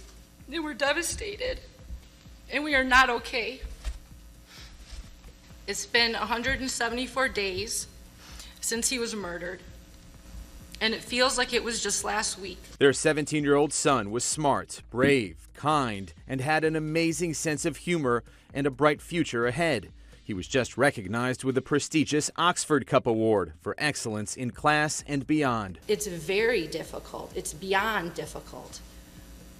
I don't know how I'm doing this. It's by the grace of God. Justin's parents sharing frustration, saying there remains a lack of accountability on the part of the district since accused shooter Ethan Crumbley allegedly opened fire, killing 4 people and wounding multiple others. I chose to lay low and grieve and mourn and cry and heal and just try to put myself together again. Attorney Ven Johnson alleging gross negligence by Oxford school employees. He says disqualifies them from governmental immunity. Oh, Bisky, I do a show that's not politics. You can tune in tomorrow night. Apparently, it's relationship bickering or something with someone whom I'm not even in a relationship with. I love dearly, but is not my significant other. We do a comedy show on Friday nights. Totally come by and tune in. We talk about random shit. We'll watch funny videos and we might get drunk. We get stupid fucking stoned. It's a fun time. We're on a little later. We come on at this time on Friday nights. Tune in tomorrow. Say hi to Sparkles. Sparkles Lavendar. She loves unicorns. You would really love her. We do the childhood innocence. You're right. There is a place for it. We got some fucked up shit going on in the world, and I feel like it's my job to inform people. But on Friday nights, we have a lot of fun. Yeah, you'll love Sparkles. She's great. We have fun on Friday nights. We keep that. I don't know about it. Yeah, I don't know about innocence. We talk about a lot of sex topics, but it's fun. It's lighthearted, I think, usually. I don't know. We watched that iguana get fucked up. We watched like was it a raccoon fucked up an iguana? I don't remember. She got me drunk. But we watched that iguana get fucked up, and its tail was still wiggling in the park. Now you may not like that kind of shit. That's not exactly innocent. Lady B. But yeah, tomorrow night we do lighthearted shit. At least we try to stay lighthearted.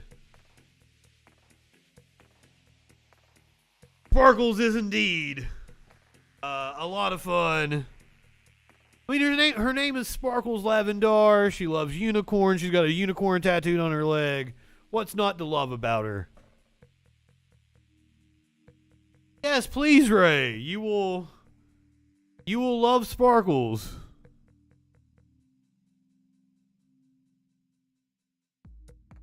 For those you know what?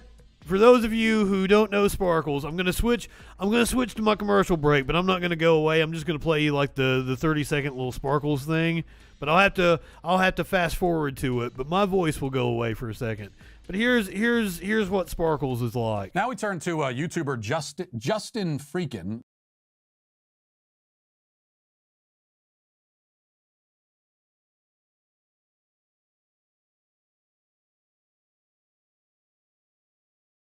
Welcome to the Freak Show. Like, you don't have to hit rock bottom every day. You don't. Come on down to Taco Bell, get an STD. I've had a couple dozen them Kinder Eggs. Shut the fuck up. And some boogers. And then you follow him and he's in the fucking ditch before you ever even got to the food land. Everybody's gonna die. I don't like onions. I like tiny Chico nuggets. I still could just slap the shit out of you. It's like a turtle, but wormier. So see, that's the fun shit on Friday nights. She is very pretty. And she is so fucking funny. She absolutely would accept your love. I don't think she would be talking right now, I assume, if she was lurking in chat. she might, or she might scorn you. She's never know. Lady B, I've asked her, and like she's told me broadly what it is. And like I get it, and like apparently like you know what you do as well. You know who your friends are.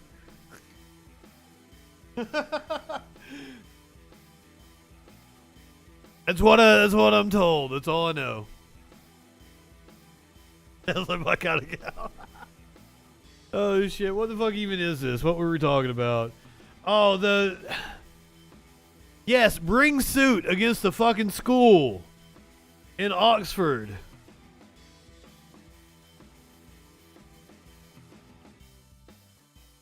Oh shit! I ask her. Well, I don't know. She probably wouldn't tell you on stream. Uvalde's fury builds 1 month after school massacre as probe reveals numerous failures. He didn't do his job. He left them in there. A Robb Elementary School parent said of the Uvalde School District Police Chief's failure to prevent the massacre of 21 people. A content warning.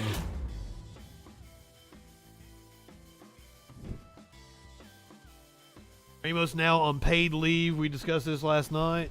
A bombshell development in grief-stricken Uvalde. Last night, the superintendent revealing the school's police chief, Pete Arredondo, is being placed on administrative leave. In part because of the lack of clarity that remains and the unknown timing of when I'll receive the results of the investigations. It comes as frustration in Uvalde has reached a boiling point. I'm not high enough for this shit, but I also don't have any grinded up, I don't think. Been doing their damn job. But that's why You weren't doing your damn job. Thank you, dude. Blasting the state for calling the police response to the school shooting an abject failure without also highlighting their own role.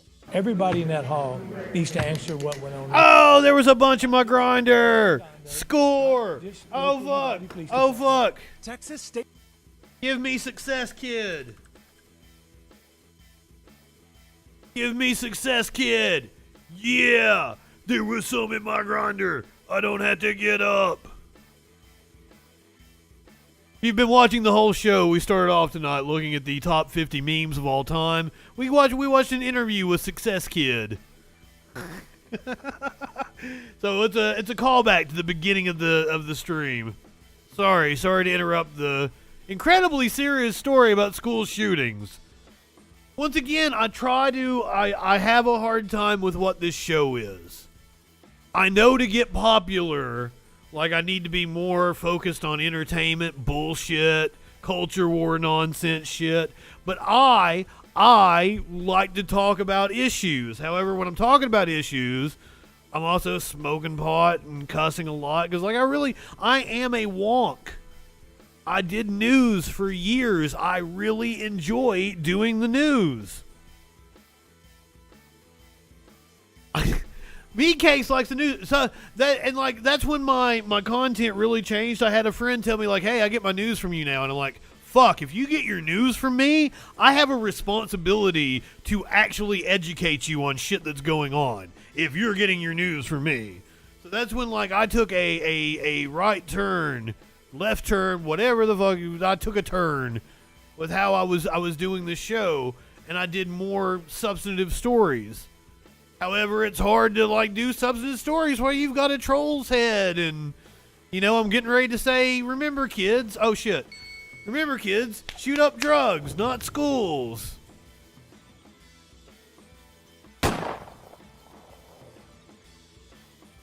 And I hope, Meat Cakes, I'm glad you always should have diversity of opinion, but I hope that I hit you with shit that I may not cover everything, but I hope I hit you with shit that you didn't see elsewhere. Especially on, like, I hope I hit you with something you didn't see on TYT, you didn't see on Majority Report. I try not to watch Majority Report before I do my show. And if I do sit here and, like, have my coffee and watch Majority Report, like, I'll not do the stories they're talking about because I don't want to be like, oh, I saw this video on Majority Report. Curiouser she doesn't watch the show for the news. She watches the show for me. I'm trying to balance the interests of everybody and also grow the channel. I want to grow the channel, but I also want to be true to who I am. Well, see, as we go along, we get more towards the, like, Daily Wire content and shit. See, I've got a Tim Pool clip. I've got a Brett Cooper from the Daily Wire clip. We're gonna do more lighthearted shit towards the end of the show. We're still, like, in my hard news segment. And maybe I need to think about, like, separating it into different shows. Like, there's the news and then there's the Troll Patrol. So, like, the news with entertainment is that's kind of what I'm trying to do. I'm trying to be infotainment, but also more on the info. It's a tough balance, but also, like, and then people make fun of how many views I've got, and I'm like, well, goddamn, dude, like, I'm doing a very specialized kind of content. When I do stand-up comedy, I go into clubs, I know I'm only going to connect with maybe 25-30% of the audience if I'm lucky. If I'm lucky. But if I connect with that 25-30%, and if it's a big enough sample, if it's a big enough audience, I will indeed connect with 25-30% of the audience. But if I connect with them, they will think I'm hilarious. But other people be sitting there like, so I'm like, I'm not for everybody. I understand this clearly. When I started doing the Troll Patrol, I knew for the first year I may be doing it to myself, one or two people tops. And fucking, I was lucky that I wasn't. I mean, we average double digits every night. It's not much more like 12, 13 people every night. If you're watching on Twitch right now, there's also like 5 or 6 people on YouTube. Maybe 2 or 3, I don't know. Oh, but Bisky, I understand what you're saying, but I like to bring up that Matt Walsh called me Justin Freakin, the formidable voice in the culture. I have Matt Walsh's endorsement. The Matt Walsh clip on my YouTube channel, that is me, like, appropriating. Matt Walsh was trying to make fun of me, and then I used it for my own purposes. Like, Matt Walsh is, like, announcing my show, but he wasn't favorable to me. He was trying to make fun of me because I made fun of him. Now we turn to YouTuber Justin FREAKIN. The guy's he's a formidable voice in the culture. Uncensored and unfiltered political talk and debate from a leftist perspective. The day's top news stories and videos with astute social commentary. But I put it on all my shit. If you go to the YouTube video, oh fucking shit! If you go to the YouTube video of this show, oh, I'm sorry, there's 2 people watching on YouTube right now. If you go to the YouTube, the very first content warning fuckers, a formidable voice in the culture, the Daily Wire's Matt Walsh. I'm trying to bait right-wingers in. If they see that Matt Walsh has endorsed me, maybe they'll watch. He wasn't even mean about my appearance. He called me Macho Man Randy Savage. Like a biker Macho Man Randy Savage, which was cool.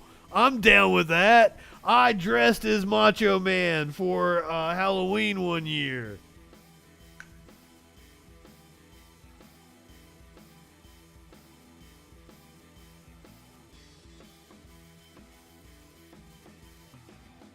All right. Ooh, yeah.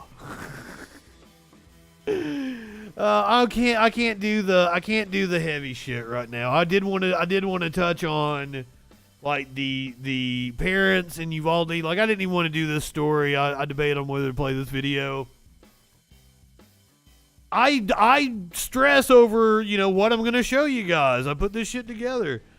But, like, this is the real thing about Uvalde I wanted to call your attention to. Was a half century after one movement, fierce madres in Uvalde call for another. They got the moms and the grandmas pissed off. The fierce madres. I wanted to highlight their story. Unfortunately, I'm gonna put it in the chat, but it's on the Washington Post, so it's behind a paywall. But I think you get like free articles a month or something like that if you put in your email, or you can get you a little paywall blocker thingy up here in your browser. Because that's the actual story I wanted to do about Uvalde, but I can't do heavy shit anymore, and then I'm gonna get ready to play you like fucking cop shooting videos.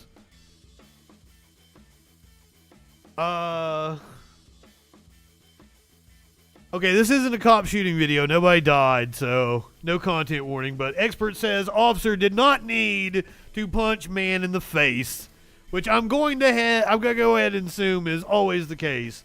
This happened in Riviera Beach, Florida.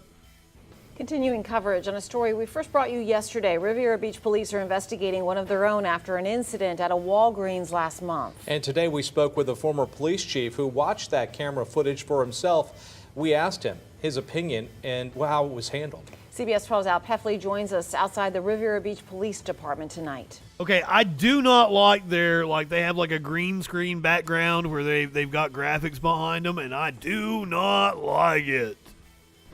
Here's the arrest report from early May when an African-American man was arrested after an incident inside a Walgreens store involving a white Riviera Beach police officer. The officer... Oh, yeah. You can see the YouTube comments. You can see the Facebook comments. You can see the D-Live comments. Sometimes somebody on D-Live pops in. Usually it's Man on a Buffalo, who I thought was like a hardcore right-winger, but he seems like a cool dude.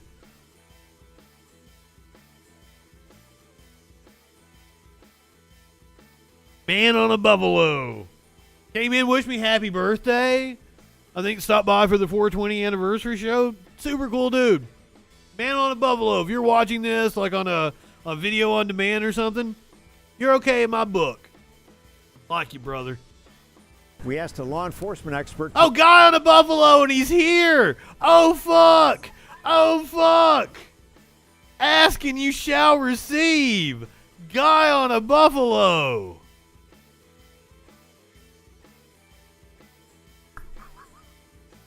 Love you, brother. Rock on. Rock on. 34-year-old Artie Edwards of Riviera Beach was upset with an employee at Walgreens, and Riviera Beach police responded to the store, telling him to leave the Walgreens. I like that dude.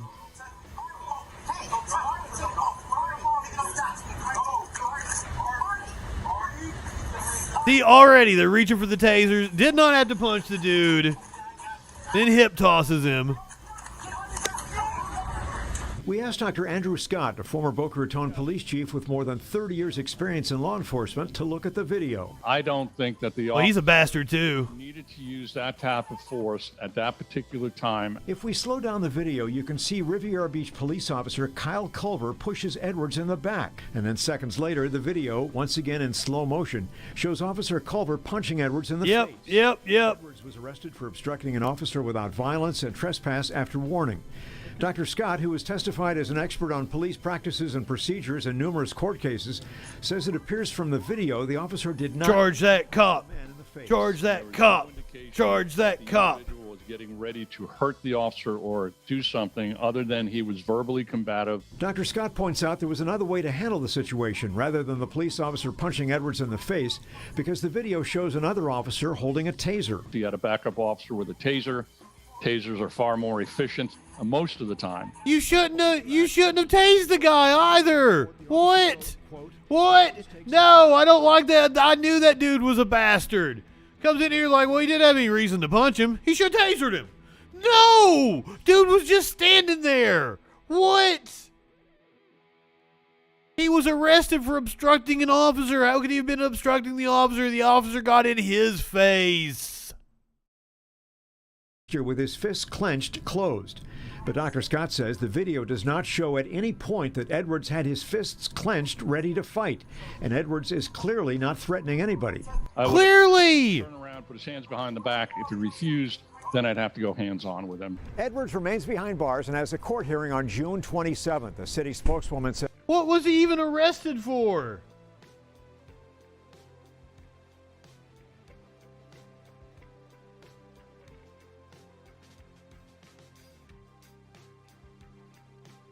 So he was upset. He was upset at a employee at Walgreens on May 3rd at the Riviera Beach Police.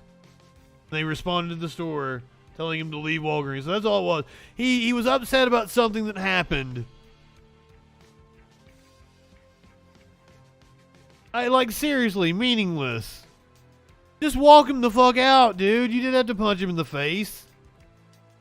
But these motherfuckers always have these little egos that they need to satisfy. Like this fired police chief accused of arrest. I thought it was a fire. I'm sorry. I misread the story. He was a police chief. First of all, how are you even old enough to be I thought he was the fire chief. You know who is the fire chief?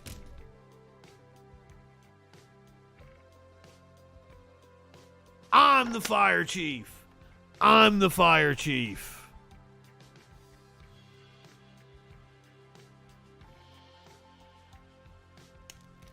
Kind of shenanigans you get on the Freak Show where I'm the fire chief. The fired police chief is accused of arresting a man and seizing his car without a warrant. Also, he looks like he's 15. He looks like he's 15. City officials confirming new Vienna Police Chief Darnell Pate Jr. has been fired. This comes after a judge. He was the new police chief. Arresting a man without a warrant. Courtney King's live in that area with a story you'll only see right here on Fox 19 now. Or you'll see it on the Troll Patrol. Trish and Rob, right now we're live outside of New Vienna Police Department because this is where Darnell Pate was the chief for only a few months. So we're going to take a closer look at that building. He was the first black police chief in New Vienna. And Mayor Kathy Stone confirms he was relieved of his duties, but told us she could not comment any further. Court documents allege this isn't the... Well, you know, awesome on you, dude, for breaking through the barrier and everything, but why you got to be a piece of shit? I guess it's just because the job of law enforcement attracts goddamn sociopaths and psychopaths. First time he's been let go from a local police department. On Wednesday, Fox 19 learned Darnell Pate Jr. was relieved of his duties as New Vienna's police chief. This is video of Pate from when he worked for Addiston Police. We previously did a story on how he read to children. Court documents allege Pate and Sergeant Robert Peters arrested a man without a warrant outside of their jurisdiction in Wilmington and also seized the man's car. We are not naming him because the charges against him were dropped. He was accused of holding a woman against her will and demanding sexual favors as a rent payment. The documents say the sergeant told a judge Pate said that Clinton County prosecutor... I said the same thing, guy in a Buffalo. Like, he looks like he's fucking 15.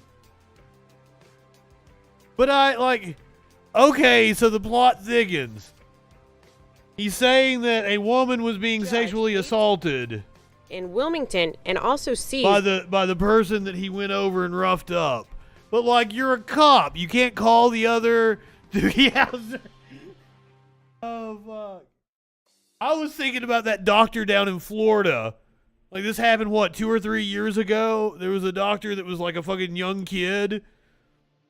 Didn't even have a fucking license, just started practicing medicine, opened up a practice and everything. Where'd he get the money to open up a practice? Tell me I'm not smoking crack. That actually happened. Was he a gyno doctor? Oh. That makes it even better.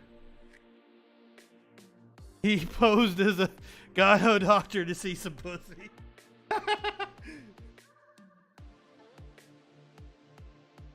And of course it happened in Florida. Oh, kid doctor pulls up fucking pediatrics and shit, of course. Duh, Justin. No, go back. I don't know how Bing works over here. No! I'm in Bing Maps and I can't fix it. Oh yeah, we've had...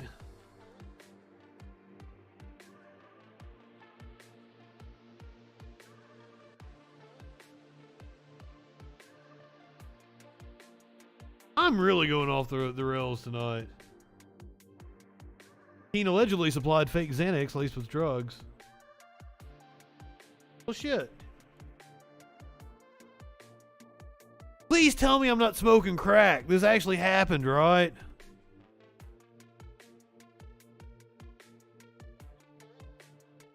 I want to say it happened during a time that I was doing the Troll Patrol and I covered the story.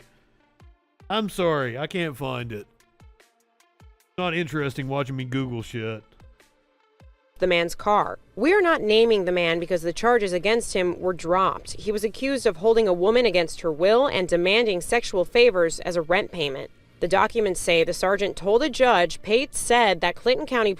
Yeah, I'm not smoking crack. Thank you. Guy on a Buffalo over here coming through for us. I am not crazy. I am not crazy. He served prison time after posing as a doctor. Now Dr. Love has been arrested again. Malachi Love Robinson, also known as Dr. Love, the once babyface South Florida teen who gained notoriety and a stint in prison for practicing medicine without a license, is back in legal trouble. Love Robinson, 23, of West Palm Beach, was booked into the Palm Beach County Jail at 9:15 a.m. on charges of grand theft and fraud. That sounds about right. Still looking pretty youthful, sir. Not as young as this cop in the fucking town, but I don't know, like, I might be on this dude's, like, if this was a good cop, remember, we're over here, there are no good cops. Was relieved of his duties as New Vienna's police chief. But he's over here, like, Pate from when he worked for Addison. Skateboarding with the kids and reading to them and shit. And then he's going and, like, beating up a dude that was trying to sexually assault a woman. That's what a cop should do. Why is...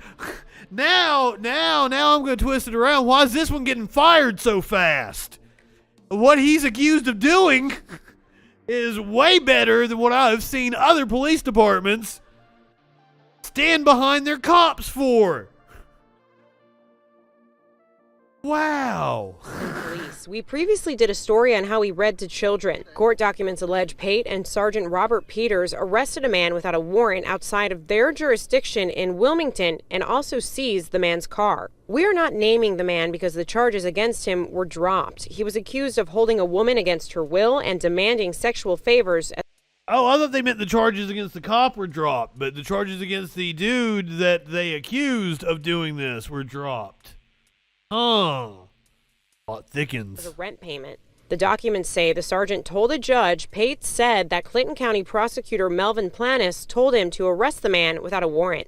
The judge wrote, quote, "The court has serious doubt that Mr. Planis would advise a warrantless arrest." The judge also wrote none of the excuses the officers gave justified a warrantless arrest or warrantless seizure of his private property. The judge says, quote, "Usually I'm on that side." Pointed in the open and obvious disregard both of these officers demonstrated for the United States Constitution and the Ohio Constitution. The man was refunded more than $500, which he paid to get his car back. The judge wrote the court is concerned about the department towing vehicles. And he had to pay to get his car back. They illegally took his car. They did not pay for him to get his car back. He had to pay to get his car back. After they illegally took his car. I assume he's going to have a lawsuit against them, but it's going to be years. For minor infractions and charging large fees for citizens to recover their cars. He writes, quote, "Policing for money is wrong. These officers had absolutely no legal authority to take this man's vehicle, tow it to their village, or hold it for ransom." End quote. In May of this year, Pate filed an appeal against his former department, Addiston Police, for wrongful termination. Pate alleges he was terminated in May of 2021 because of his race. The documents say he was the first black officer hired by Addiston in 25 years. But Chief Eric Pennekamp says Pate was fired after he falsely represented himself as the canine officer to get free dog food from a pet store. Oh, yeah, you are you're a liar like most cops are. So I don't know. They're all Illuminati members. Unfortunately, we don't have any video to go with this, but a man in North Carolina led cops on a chase. It ended when he accidentally shot himself. Oh, fuck. There was a child in the vehicle. Why you gotta do that to me for? Man accidentally shot himself after a high-speed chase in Hillsborough on Wednesday, according to the Orange County Sheriff's Office. This is in North Carolina. Deputies attempted to pull over Cowray Jason Lloyd, 28 of Mebane, for reckless driving on Old North Carolina 68. Deputies say that Lloyd failed to pull over and drove recklessly until coming to a stop near McDougal Middle School. They even have a map on here for you to show how long the chase went on. As deputies approached the vehicle, they discovered that Lloyd had shot himself accidentally. Well, that's probably a good thing. Seemed like he was going to shoot at you, but then again, like some people might consider that to be a good thing. A passenger in the vehicle told deputies that Lloyd accidentally shot himself while trying to disassemble a Glock handgun before pulling over, falsely believing that it would not be a crime to possess a disabled Oh, he tried to take his gun apart because he thought it wouldn't be a crime if it wasn't assembled. And he ends up shooting himself. Lloyd is currently being charged with the following: operating a motor vehicle while fleeing or attempting to elude law enforcement, carrying a concealed weapon, child abuse by creating a risk of physical injury. Yes, yep. Speeding 70 in a 45. Driving while license revoked and failure to properly secure a child. Yeah. Oh, fuck. Now this one might be a little harrowing, so I'm going to hit the content warning. Woman in a hospital in Florida was spotted loading a firearm inside her purse, and the police were able to I guess take her down. Let's see what the video says. It was at a Sarasota hospital. I believe this is the raw police footage. I don't think anybody dies.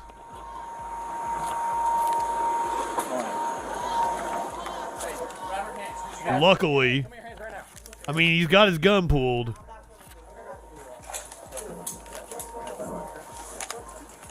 You got it? Okay.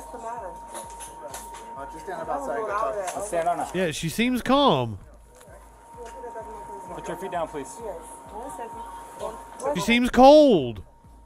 What's wrong with y'all? Stand on up. I'm not gonna run her losing my children after I'm a patient. Yeah, she hooked up some kind of IV. Okay, we're not gonna touch your IV, but you need to come with us, all right? Okay, well, what's wrong? Now, I'm just going to say, like, she doesn't fit the profile of a mass shooter, but they're claiming that she had a high-capacity magazine. All right. Is her arm, is it just IV? Okay. All right. You're detained right now. Your arms are going to go behind your back, okay? Why? Put your arms behind your back. Am I allowed to ask questions? You can in a minute, all right? Wait a minute, isn't that like a really expensive dress? Isn't that like an incredibly expensive dress? Like that CC means something, doesn't it? Like that's like one of those like Chanel. Yeah, it's one of those like high dollar fucking brands.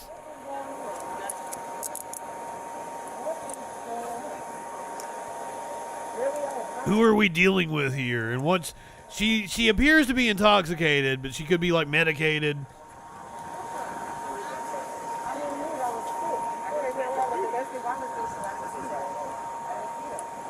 I want to know how did they come to the conclusion that she was loading a gun in her purse? What did they find in her purse? Let's get the local news hit on this. Now, pretty scary situation today at Blake Hospital. Bradenton police say this woman was caught with a gun and several rounds. Tonight, she's under arrest after somebody spotted her on surveillance video loading the gun.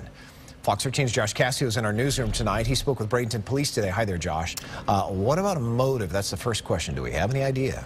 Yeah, Mark, that is the million-dollar question right now. Police are trying to figure out why she had the gun in the ER. Why was she loading the gun? And then what was she going to do after that? Tonight, they are just thankful this came to a quick and peaceful resolution. Take a look here. Here is the video. This is surveillance video from inside Blake Hospital around 2:15 in the morning. Notice the woman right there. You can see her with police. I mean, if she's going to shoot somebody, like it's 2:15 in the fucking morning. 911 after allegedly seeing her loading. Against HIPAA. Loading the firearm in the ER there. So the security guard, he is the first one to meet with this woman. He's able to secure the gun. Police. She had like what, a couple of clips. They surround the woman. They have her in custody less than 10 minutes after the initial call. Police say they found a semi-automatic handgun, a high-capacity drum-style magazine with 36 rounds, 2 more magazines with 13 rounds, and 14 loose rounds in her purse. The woman is identified as 37-year-old Jamikira Ulissa Leverett Chapman from Sarasota. She's charged with bringing Nailed it. into a hospital and having a concealed firearm without a permit. Both of those are felonies. Tonight, police Are they fucking spotted? You're in Florida. I thought you could just carry wherever the fuck you want. I thought in Florida she could shoot the cops and then be like, stand my ground. I thought that's how that worked down there. I thought you guys were like all about the guns and the freedom. This was handled exactly the right way. Drum clip on the Bucky. Semi-automatic weapon with 58 rounds. That is a very serious Florida woman indeed. And certainly it could have been very bad. We don't know what her motivations were. Everybody did exactly what they were supposed to do. They immediately noticed a problem. They let us know. Meat cakes, that's a good point. And actually had her in custody with the weapon secure in less than 10 minutes. Now, on the officer's body camera video, you can hear the woman say that she is a patient at the hospital. We did reach out to Blake. Here is their comment, quote, "We are very appreciative of the appropriate actions taken by everyone involved, including a visitor who led others from the area, our caregiver who contacted police, our security guard who calmly explained the law and brain. You know, guy in Buffalo, that's a very good point. There are, investigation. they've tried to chip away at the sunshine laws, but that is a reason why we hear about a lot of the stories that go on. Police were able to quickly resolve a potentially dangerous situation quickly and without incident. Mark? No doubt. Somebody saw something and said something, and that made a difference here. Josh, good to hear. Thank But I mean, when I did news, I would go to the court because I mean, like all arrests are public record. Very rare instance, like a judge seals fucking records of a case. You can go to the courthouse, and like I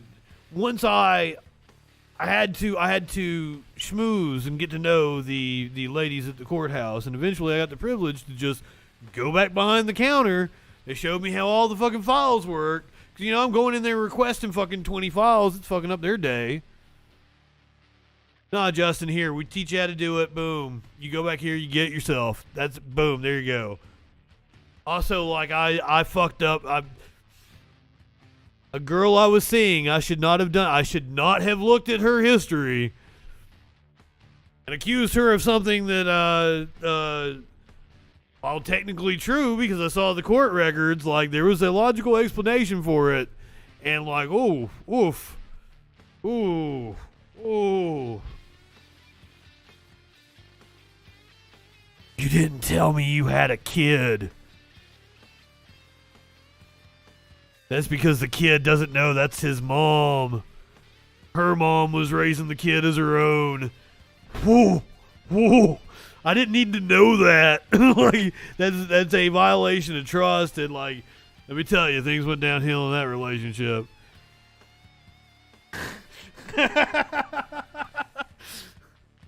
So, don't abuse the power that you have. But I was also young and very stupid. Don't look up the legal history of people that you are seeing if you have the power.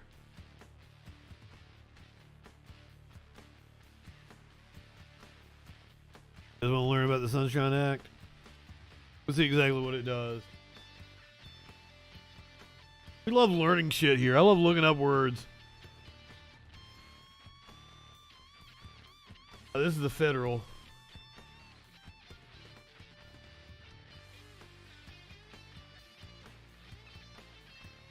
Whereas government and the Sunshine Law, commonly called the Sunshine Law, passed in 1967, requires all meetings of any state, county, or municipal board or commission in Florida to be open to the public. Declares that action taken at closed meetings. I mean, that's pretty common. Yeah, I mean, it varies from state to state. Google those motherfuckers.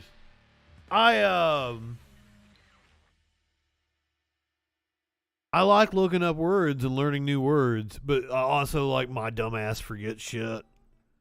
Especially because I'm processing so much. I'm multicasting. I am definitely multicasting. I'm multitasking over here, and I'm doing so many things at once. So trying to learn a new word, because like I would love to tell you what that fucking word was that I looked up from the article, The Guardian.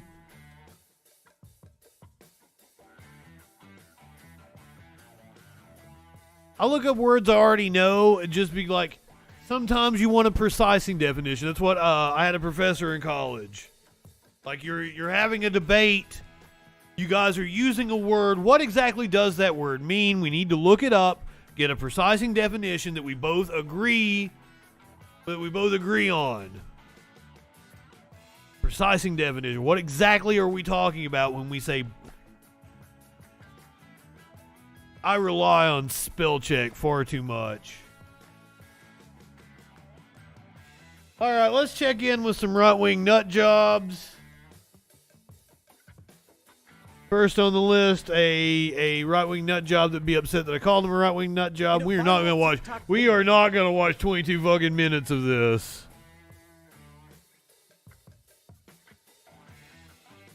Young woman demands to be sterilized.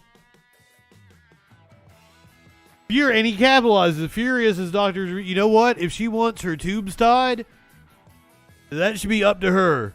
That is 100% should be her. Because what is happening, I assume, is the doctor refused because, like, you got to be a certain age, or you got to have your husband sign off on it or something. Like, isn't that the way like that works in most states or some shit? Like, women don't have actual control over their bodies.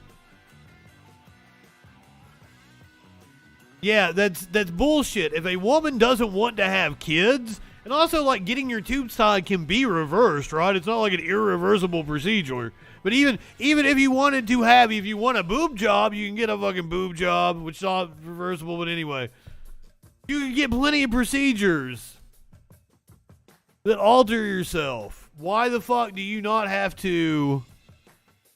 Why the fuck do you not have control over what you do with all of your body parts? This boggles my mind, and that's only a thing that exists in, like, theocratic societies. Wink, wink.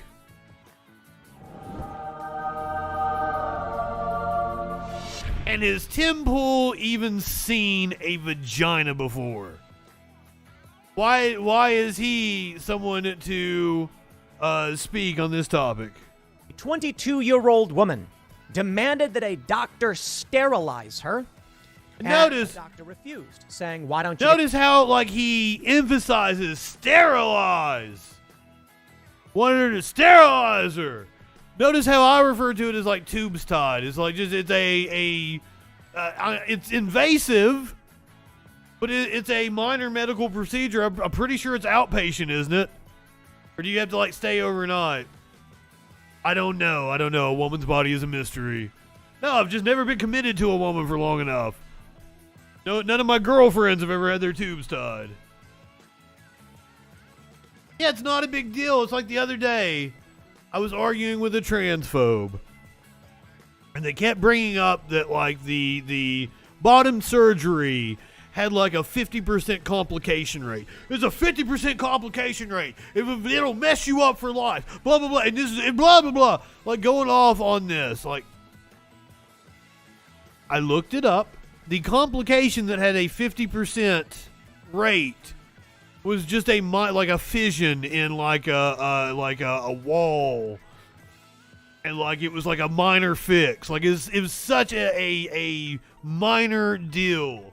But they want to use the word 50% complication rate, 50% complication rate, to make it sound more dramatic than what it actually is. Just like he used the word sterilized to make it sound like it's more dramatic than what it is. Get an IUD instead, because maybe one day you'll meet Mr. Right and you will want to have kids. This young woman's video has been viewed 1.9 million times. That is not for anybody else to tell this woman, sir. I believe in freedom. You are a fuckstick fascist, Tim. And has received thousands of comments, and there are many deep moral questions in a story like this. Should a doctor disable or remove perfectly functioning organs of an individual simply because they want it done? Whoa. That's not what having your is it fallopian tubes tied? That's what I assume that's what he's referring to. Did she want a complete hysterectomy? I would assume not. But maybe, and there are legitimate medical reasons to want a hysterectomy for women that have, like, endometriosis or any number of issues with their woman parts. But I'm not the person to speak on that. Tim Pool, who doesn't even know all the shit that I just said, is definitely not the person to speak on that. Just pointing that out. She doesn't want to have kids. Why do you need to get sterilized if you don't want to have kids? You can get an IUD. So what's the issue here? Well, there are questions. Some people do get a vasectomy or their tubes tied, and typically we don't take big issue with it. I suppose the issue arises when the person is young. We've had many people on Timcast IRL, many women, We've been told by a Why? They are when the person is young, they're a full adult, motherfucker, and she's 22. She meets all the fucking requirements. She can drink and everything. Look. If she can drink, gamble, smoke, serve in the fucking military, why the fuck can she not make decisions about her fucking body? Tim Pool is more effective for pregnancy prevention than getting your tubes tied. Oh! Well, Tim, I can answer the reason why Tim Pool cares, because the idiots that watch Tim Pool, they like this sort of red meat. Afraid of having a kid like Tim Pool. Oh! That's a reason to get sterilized. Tim Pool's incel audience wants to, they love this shit. And he makes buku dollars off of these videos. How many fucking views did this motherfucker get? It's only 228,000. I say only 228,000. I'm going to get 28 views on a clip I post tonight. If I'm lucky. You have children. And then they got a little older and said, yeah, I do want to have kids. But I also know some people who have gotten sterilization surgeries, whatever you want to call it, and they're completely happy. So what's the real issue here? If a person wants to live the way they want to trample on people's freedom, so be it, right? You know, the one thing I question about conservatives, and I've had many conversations with the conservatives about this. I'm sorry, we're not even going to make it that far into this. But please tell me you didn't talk about this issue for the whole 22 minutes and 12 seconds. Oh my God, he did.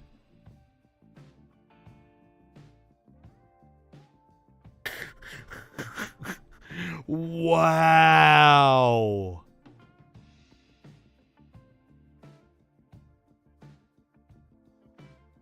And money's good being a right winger. Guys, Daddy Freak Daddy over here isn't doing all that well. Might have to turn right winger when the Troll Patrol comes back in a week. May have to do a right turn. Why I left the left. All that good shit. And remember, I have a video talking about how I'm going to turn right winger and dupe them out of money. And I will not even remove that fucking video. You come back in a week, and it's going to be the fucking Patriot Patrol up in here, motherfuckers, with Justin Freakin, the hardest right man in news. That was April Fool's. Not this past April Fool's, but the April Fool's before that. I believe that the Friday Night Freak Show fell on April Fool's this year. And we had some sort of fucking thing planned, and it didn't work out. And I don't remember what the fuck it was. Okay, I'm gonna give him like 1 minute. Tim Pool has 1 minute. We are at 1:34 right now into this video. You've got 1 more minute to entertain me, make an interesting point, or do something I can fucking make fun of. Either with, transgender surgeries or something like that. And I'm not saying that to be a negative. I'm saying quite literally, if someone wants to remove their reproductive organs, why do you care? I mean, in all seriousness. Answer that question. Why do you care? Instill your values in your children. Your kids will have kids. And if some people just say, I want these things removed and I will not reproduce. Wait, is he right? Generation, that genetic line ceases to exist within the gene pool. This is a reality. It's a reality of nature. If you take issue with this woman and she doesn't want kids, okay. He's on the right side for the wrong reasons, I guess. And she's gone. Her genetic line is gone. He's on the right side for eugenics reasons. It's because all humans are valuable, and these people are being manipulated and all that stuff. And it's just like, I don't know how to answer this question. I come from a libertarian perspective on this woman is 22 years old. She's a legal adult. She can do what she wants. She might regret it, but you know what? She's a legal adult. Why would the state or a doctor or anybody be? Now we did give him 1 minute. He did what I didn't think he was going to do and took the right position, but holy shit, for the wrong fucking reasons.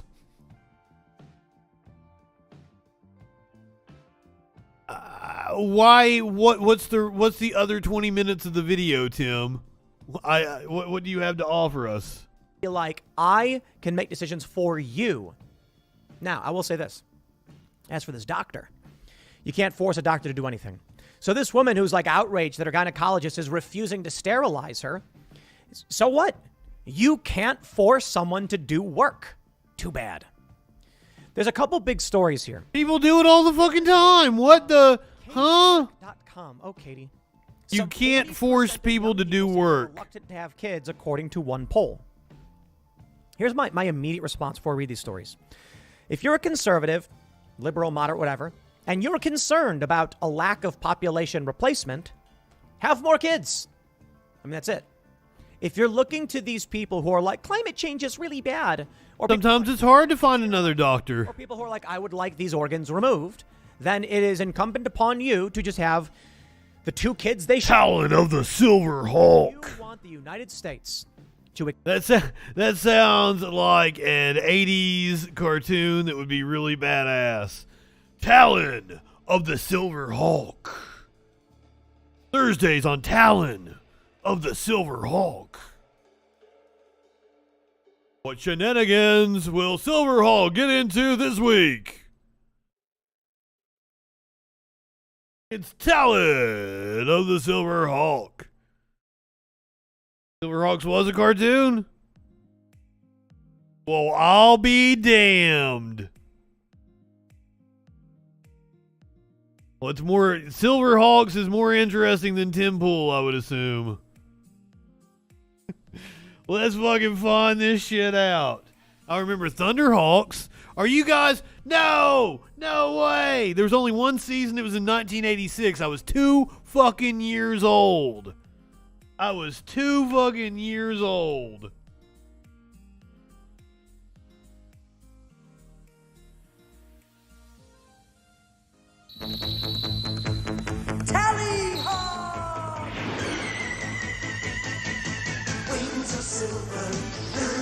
Oh, it's based on a book. Yeah, I had no clue this was a thing.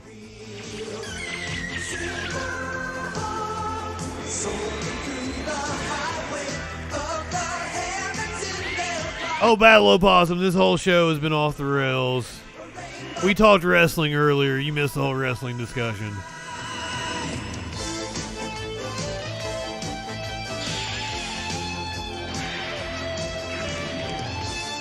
Like, I grew up, like, in this era, and, like, you know, I had Ghostbusters and Ninja Turtles and shit, but, like, my memory doesn't kick in until, like, the very late 80s.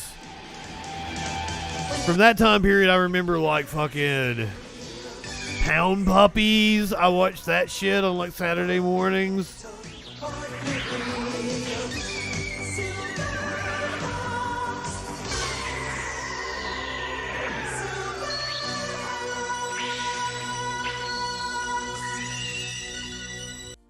It looks cool. Why did it only get 1 season? Why did it bomb?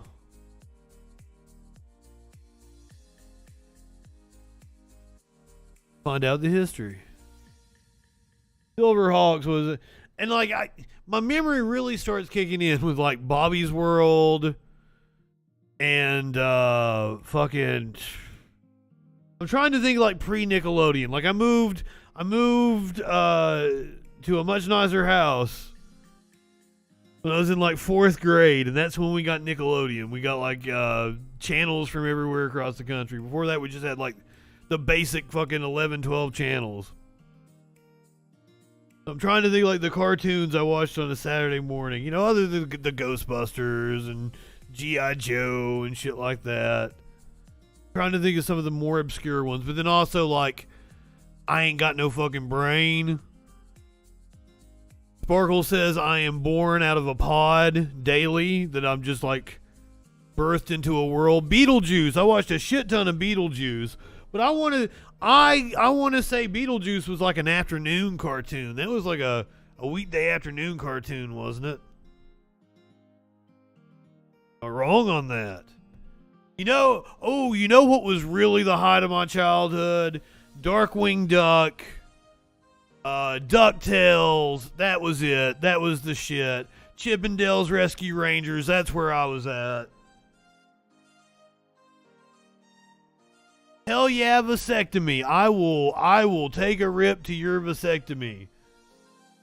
I had a fight with somebody, and it might have been you, Curiouser. Yes, fucking Tailspin. But I had a fight with somebody about the show Gummy Bears, and I was like, that never existed. That wasn't a thing. Sure enough, I was proven it might have been Battlebosm, actually. You didn't get the Rescue Rangers? Oh shit. But then like Nickelodeon was a game changer, because I got Nickelodeon like right at the height of like its prominence. Like, they had probably just been doing, like, the Rugrats and Doug and shit for a couple of years. Like, I think that started, like, 92 or something like that. And I probably got it in, like, 94. Rocko's Modern Life was a new show. Like, I was there for, like, when it premiered as a show. And Real Monsters. And when they launched Snick. And when they launched, Are You Afraid of the Dark? And all that shit. Prime MTV, Prime VH1. Nicktoons was life-changing indeed. It was, and there's if you guys have not watched the documentary, especially if you've got the member berries for this kind of shit, I believe, Liquid Television, I don't think I had MTV when Liquid Television was on. Because once again, I want to say that was probably in that 92, 93 period, wasn't it? And then I got the cable in like 94, or maybe it was satellite. We might have got satellite before we ever got a cable box. But it was like New York fucking satellite channels and shit. And that's like the first time I ever heard like the kids, Cars for Kids commercial and shit like that.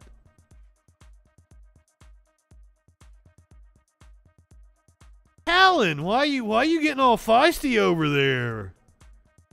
Commercial Wrong is awesome. Why you getting feisty? Oh, you guys are arguing about libertarian shit, aren't you? We're talking like fucking cartoons now. We got off of the politics shit. If you guys weren't here earlier, I'm gonna go on hiatus for like a week, maybe 2. The spicy chat. Hopefully not 3. But it's possible. I'm gonna try to be like Congress, go on a couple weeks recess for the 4th of July. And then once again, 4th of July might change me. I come back and it's the Patriot Patrol, motherfuckers, with Justin Freakin, the hardest right man in news. But the last time I did that character, I advocated for a little genocide, and that's probably not good. You can't do that. It violates terms of service.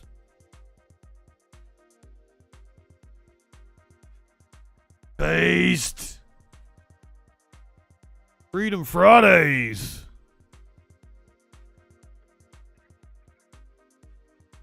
Hey, right-wingers are dumb enough. They'll be like, I'll take the red pill. The left just got too crazy with their cultural Marxism and shit. I mean, I say, like, the reason I don't think I could be a right-winger is because I couldn't do it creatively because I don't actually believe that shit. So, like, you're trying to do something from the mind, like, okay, I'm trying to put myself in the mind of a right-winger.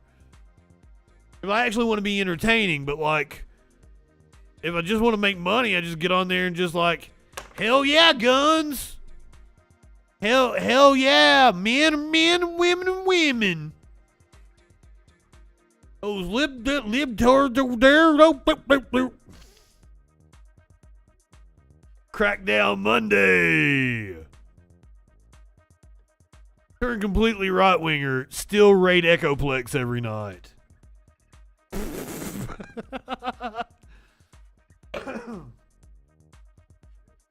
I can't moderate your guys' chat because I've paid no attention to what you guys have said. You're having a serious discussion on like policy and philosophy and shit, which I encourage. I'm totally down for. But like, I'm long past the point of seeing who said what. So you guys have fun with that. I'm gonna be a little lighthearted here for the last few minutes of the last Troll Patrol for a week or two. I may pop on. I want to do some content for patrons in the meantime. I might hop on to a fucking around stream over the weekend.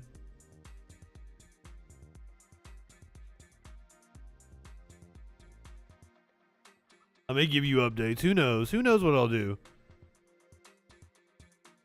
I thought they were going to be passing a bill on Saturday, but apparently the bill has to be passed on Friday. And hey, we ain't doing no politics on Friday. Justin shuts off. Justin doesn't even really look at the news on Friday, guys. I might watch the Majority Report. Get me like, are you ready for some Digby? On a Friday. Give me some Matthew Film Guys, something like that. Other than that, I don't really do news. I usually shut off for Saturday, too, and I come back to the world on Sunday. I, honest to God, like, don't look at fucking anything unless I have to. A straw man is where you create a weaker version of someone's argument and then attack that instead of properly representing your argument. A still man is where you give the most charitable reading of your opponent's argument. I had someone tell me that I was using it wrong one time when I said that I personally was still manning my arguments.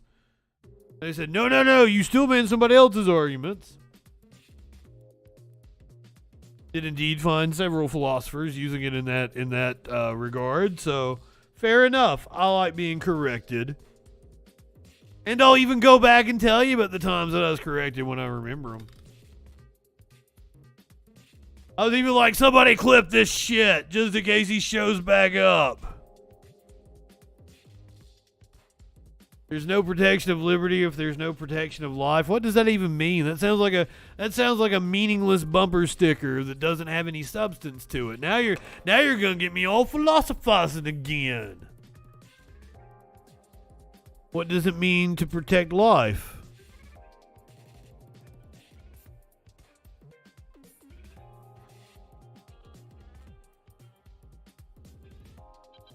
Ooh, the meaning of the word. This is the kind of argument that requires a precising definition. And it's why they don't go well over text, right? Because you guys have to actually have a separate argument about what constitutes life. And that's a whole other can of worms, right? I miss Philosophy Club. The professor that did the philosophy club at my college, he would be like, when two people made like opposing arguments, he'd be like, ooh, you two, argue, now, go for it. Very into it.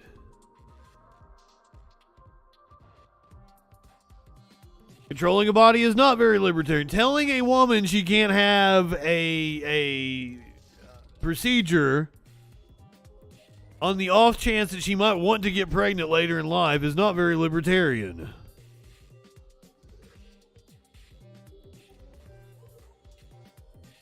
And there is no such thing as protecting a fetus's life or whatever.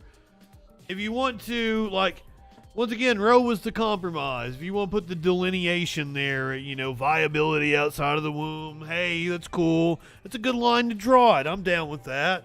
And then you only allow abortion the second and third trimester in the case of, complications or woman's health is at stake. But, like, when it comes to the first trimester, That's a woman's option. If she wants to terminate a pregnancy before it's viable, she should absolutely be able to do that.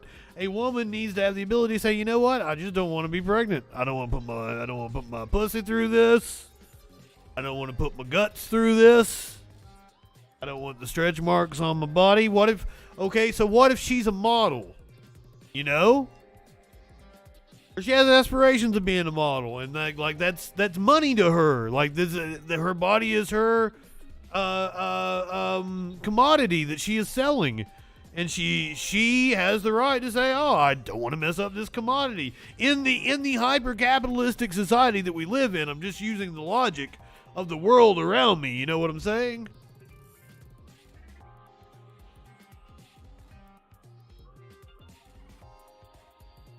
Because it's not your place to tell a woman that she has to be pregnant. And she has to carry, like, there is no feelings to consult. Like, there's no victim here, because that's why they draw the line at viability in Roe. Because you could state that there is a victim after the baby is viable, right? But before that, you know, it really is just a clump of cells. If you want to assign some other meaning to it, some higher meaning, that's a matter of morality, and that's personal, and that has nothing to do with what we legislate into law.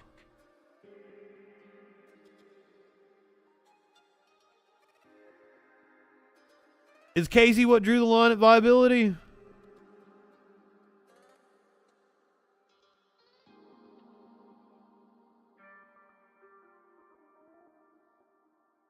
Yeah, this whole... Oh, Casey's where the actual test got applied. Okay.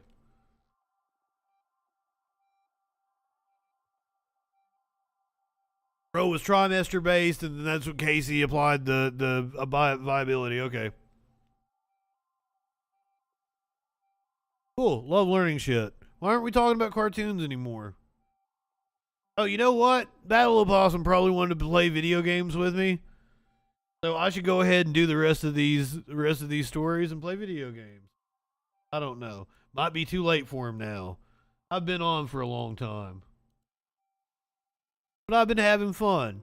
This is the Daily Wire's Brett Cooper. She has apparently got opinions about... I'm pretty sure Elon Musk has a daughter. I'm thinking the Daily Wire misgendered them, but I apologize if I've got it backwards and the Daily Wire did not misgender you. But I'm pretty sure that I read the story about Elon Musk's daughter changing her name and changing her gender. So, here you go. About the world's richest man, but Elon Musk has 7 kids, and one of them is looking to completely cut all ties from the billionaire. Xavier Alexander Musk, who recently turned 18. Apparently I have some kind of package. Mail in 2004, when Musk was from DHL or some shit. In April, oh, sorry. Petition to change his name to... You may not know this about the world's richest man, but Elon Musk has 7 kids, and one of them... Oh, I knew it. ...completely cut all ties from the billionaire. Makes perfect fucking sense. Xavier Alexander Musk, who recently turned 18, was born a biological male in 2004 when Musk was with his first wife, Justine Wilson. In April, Xavier petitioned to change his name to Vivian Jenna Wilson and be legally recognized as female. He also wanted to no longer be associated... We're so wrong. Please stop by tomorrow night and say hi to Sparkles, if you can. Gender identity and the fact that I no longer live with or wish to be related to my biological father in any way, shape, or form. This might have something to do with Musk's past comments on gender and transgender people. In July of 2020, he famously tweeted, "Pronouns suck," and the left lost its mind right on cue. Did we lose our minds? Did we lose our minds? Anyone who puts pronouns... Here's the thing is, like... I guess their definition of losing their minds is like us dunking on them. Because that's what we did, right? We dunked on them. One of these days, Scrappy, you're gonna get producer Dave producing me and co-host. Me as the lead. We're working it out. We have not talked about it since that night, and we were both drinking. I don't even know if producer Dave remembers it. But we were gonna do a show on Tuesday, Thursday in the afternoon. Like about 3 o'clock Eastern time. Still on the table. Could happen next week, could happen 6 months from now. Probably not going to happen next week. Probably not going to see me next week. Maybe the next week. Maybe the next week. In their bio. He continued the onslaught in March of 2022 when he tweeted out another Netflix waiting for the war to end to make a movie about a black Ukraine guy falling in love with a transgender Russian soldier. Unable to handle the joke, the left lost its mind once again. A few weeks ago, Musk went... Like, there's no evidence of the left losing its mind. What I have seen is not actually the left losing its mind, but like Elon Musk being artificially inflated by these right-wing outlets that are giving him like billions of dollars in afternoon delight. No, not if you're listening to the audio that made absolutely no sense. Someone suggested that the name of the show should be Afternoon Delight with Justin and Dave. Sky rockets in flight. That's when they realized that the words are incredibly sexual. I don't remember. It's been a long time since I watched Arrested Development. I don't remember how it went. What do you guys think about her? She's like 22, 23. She's the Daily Wire's like newest commentator, Brett Cooper. She does the comment section, I think is the name of her show, with Brett Cooper. Went back to the gender well and tweeted, "We are simultaneously being told the gender differences do not exist, and the genders are so profoundly different that irreversible surgery is the only option. Perhaps someone..." Are we? Who is telling you that gender differences don't exist? Like that. Hey, you guys were talking about straw men earlier. This is a straw man. We are simultaneously being told that gender differences do not exist, and that genders are profoundly different, are so profoundly different that irreversible surgery is the only option. That is a straw man. Nobody is saying that to him. Perhaps someone wiser than me can explain this dichotomy. You made it the fuck up. That's how you explain it to you. No one's saying that. There are profound differences in gender expression. And my God, do they get over? They want me to say two sexes. And yeah, there's two sexes, but it's more complicated than that. It's more complicated. It's a spectrum between two different categories. It's still two sexes. No, there's no third gender. There's no 8 genders. And I'm tired, like, what is it? They always bring up, like, there's not 53 genders, because that was what Facebook had, like, 57 different gender roles or some shit like that. Facebook is not the left, idiots. Someone wiser than me can explain this dichotomy. An organization called Human Rights Campaign blasted Musk for his comments and demanded he apologize. But as we all know, based people don't apologize when they've done nothing wrong. Musk simply stated that, "I absolutely..." I got a kitty under me. But all these pronouns are an aesthetic nightmare. Critics of Musk have also been very vocal about his public support for Florida Governor Ron DeSantis, who may run for president in 2024. Just voicing his potential support for the governor has the LGBTQ crowd in an uproar. But Musk isn't the only celebrity making news this week. Jennifer Lopez recently performed with her daughter on stage and introduced her using gender-neutral pronouns. Her daughter is only 14 years old. So? Introducing her, she used they-them pronouns. Not confusing at all when a singular person walks onto the stage after announcing... Oh my God! They still make this argument like that's smart? They is singular, you dumb shit. I mean, this is Girl Shapiro. Like, it can be used to describe groups, yes.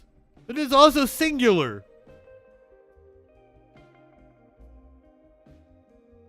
I was with Sparkles last Friday. They were, I'm trying to think of a word. Superfluous. Biodegradable. She was effervescent.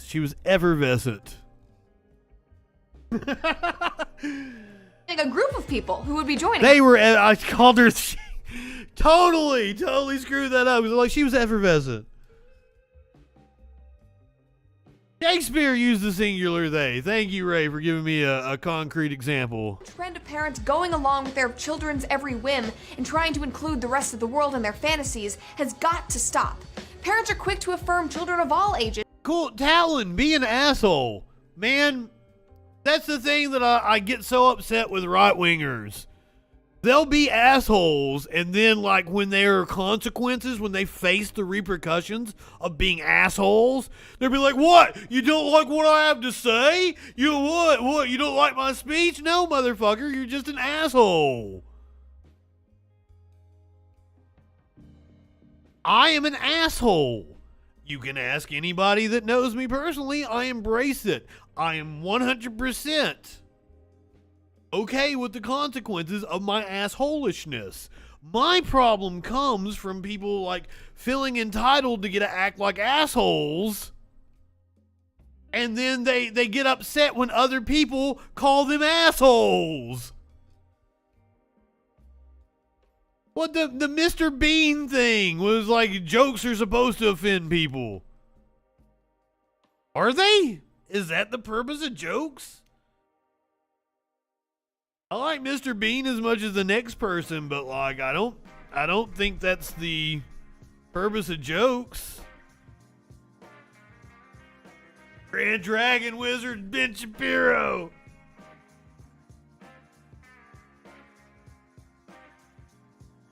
Why do they care? Why do they care?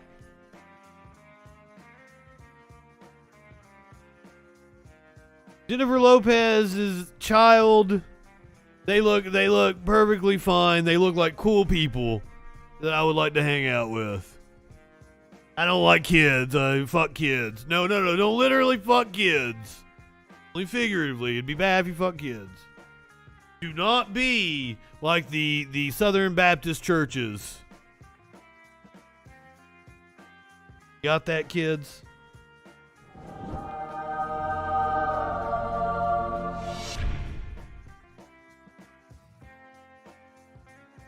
Now, I don't even think this is a famous right-winger. This is just a random somebody I got on Rumble or BitChute. BitChute, we're on BitChute. I've been cruising the BitChute a lot lately. Jordan Peterson has a theory for why Lightyear flopped. I just wanted a video, but Jordan Peterson didn't actually go on video and say this shit. So, Jordan Peterson has a theory for why Lightyear flopped. Let's hear it. Lightyear is part of the Toy Story franchise. And it's a very popular franchise, so you would expect it to do quite well. By the way, like, I don't know what it made, but like apparently it's like the highest grossing animated film in like the past 5 or 6 years or something. It's up to like 90 million. And as I pointed out to the Daily Wire, it made more money than What Is a Woman. So what's Peterson's theory? So he's commenting on this tweet here from the Daily Wire that says, gay kiss included woke Toy Story spinoff Lightyear struggles at the box office. And he wrote, this is so unfortunate. The revenge of the market. And yes, it is the revenge of the market. And I think it's that Disney's made a bad name for itself. They're supposed to be... Wait, it didn't make more than Morbius? I thought they yanked Morbius again. Oh, it is past 100 million? Yeah, that's not a flop. Now, it probably cost, what, 30, 40 million or something to make, so it's gross fucking... Morbius made 20 trillion. I had the petition. I had the petition to bring Morbius back to theaters for a third time. It cost 200 million to make? Ooh. But I mean, they're gonna make, like, if it makes $100 million at the box office in the first week, it's gonna recoup its money. Cause like, goddamn, so that's only the box office. It's got all kinds of toys and shit that goes with it. It's got a fucking lifespan long after the movie. God, that's an expensive fucking movie. God damn, those animated movies got really fucking expensive. I mean, it's a bitch to animate, but god damn. Yeah, those were the toys and everything. Like, it's got a whole lifespan that's not just the box office. I didn't realize it. I had no fucking clue that Lightyear was going to cost $200 million. Why? I churn out really good looking shit here on my computer that I piece together for a few thousand. What's the 20 million for?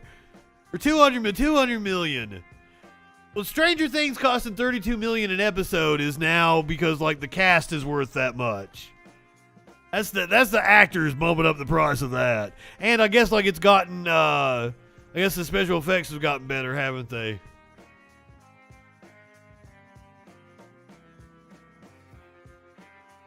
Anchoring.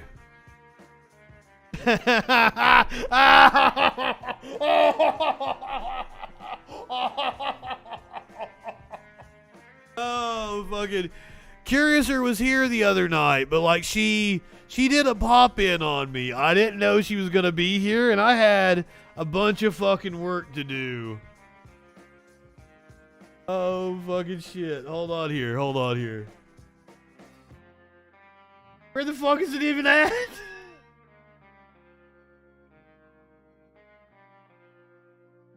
There we go. Hold on.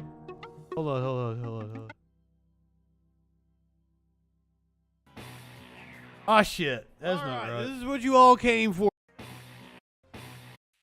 You had to take the time. You put on your... I went Da Vinci. I went the wrong way. I fucked all of this up. So, she was here with me, and I was like... When you're working on video, you have to like, you know, you might have to keep working on the same spot over and over again.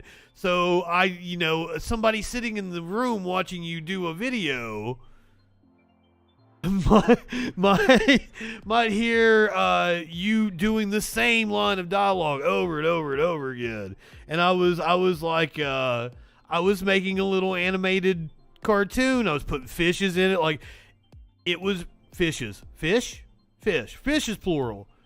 So it was like I was getting really in depth into it, so I kept doing it over and over again. You know, this is where all the fish are. And what happens is with the tide, it moves you away from your spot. And so what do? You drop an anchor.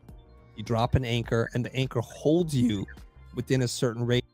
You got tired of hearing about that fucking anchor. But like... So this is like from a podcast. I took the people off the screen from a video podcast.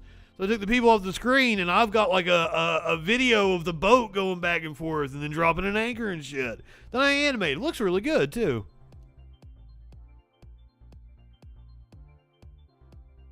So I was working on that as she's sitting there on the couch, hearing it over and over and over and over again. The life of a video. I tune it out, and I'm like listening to music and shit, but like, unless I'm listening to the, doing the audio. Man, I've got this, I'm gonna play this one for you, and I'm gonna show you, I'll show it on screen. I'll show it to you on screen because, this is the first time I've ever applied to a job for a client and been like, hey, from the description of your ad, it sounds like you want something that's like this, and I linked them to the Troll Patrol. And I got the job. So this is so I don't usually like talk about my clients and shit on here. But I got the job, so like apparently they like what I do, so I don't really. And also like they're having me do like a hit piece. Like I don't even think you're gonna see the client's name anywhere in this. I think that house should be moved 30 feet to protect that tree and save it.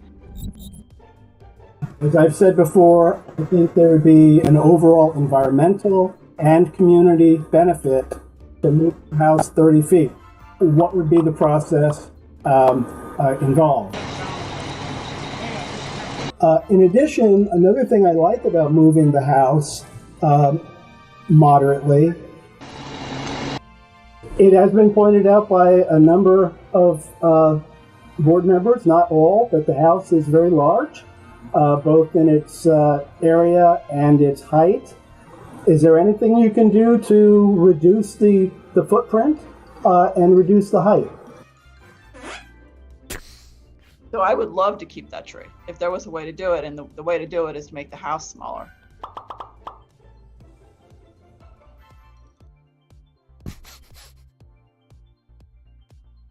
That's the kind of shit that I work on when I'm not doing Troll Patrol. It could be any number of things. It could be a corporate training video. It could be, like, I've got some weird fucking shit I've done. Yeah, it was kind of Monty Python-ish. They loved that. They loved that. The only thing they don't like right now is that video of moving the house. Like, they didn't understand what was going on. Like, they're putting the house up on stilts to move it. I really couldn't find better footage of that. I'm like, oh God, I hated this one. This is the worst client I ever had.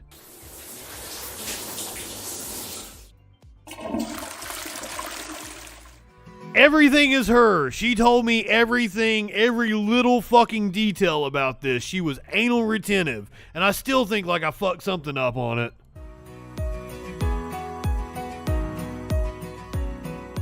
Do not buy WC Tonics number 2.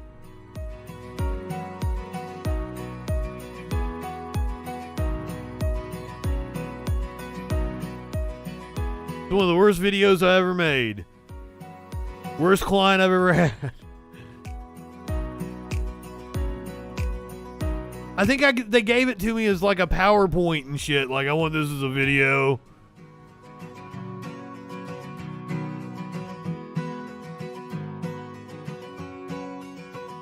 I want to work on shit that's cruelty and animal free. That's my kind of company. What else have I got? Oh shit. Check this out. So I worked for like a CBD company, right? It was after the Super Bowl one year, and I made them this TikTok ad. It's like look inside, throw it outside, and then throw to your back. It's one of the two. Slides to the right, throws on the right. Out of this world! Touchdown, Kansas City! Booyah! I like that one. I got a UFC one too. With a big shot leading to start this off. Give us your thoughts on what happened.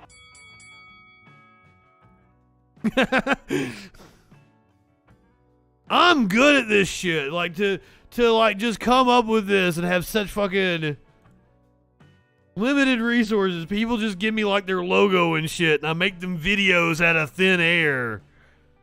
You're still talking about that.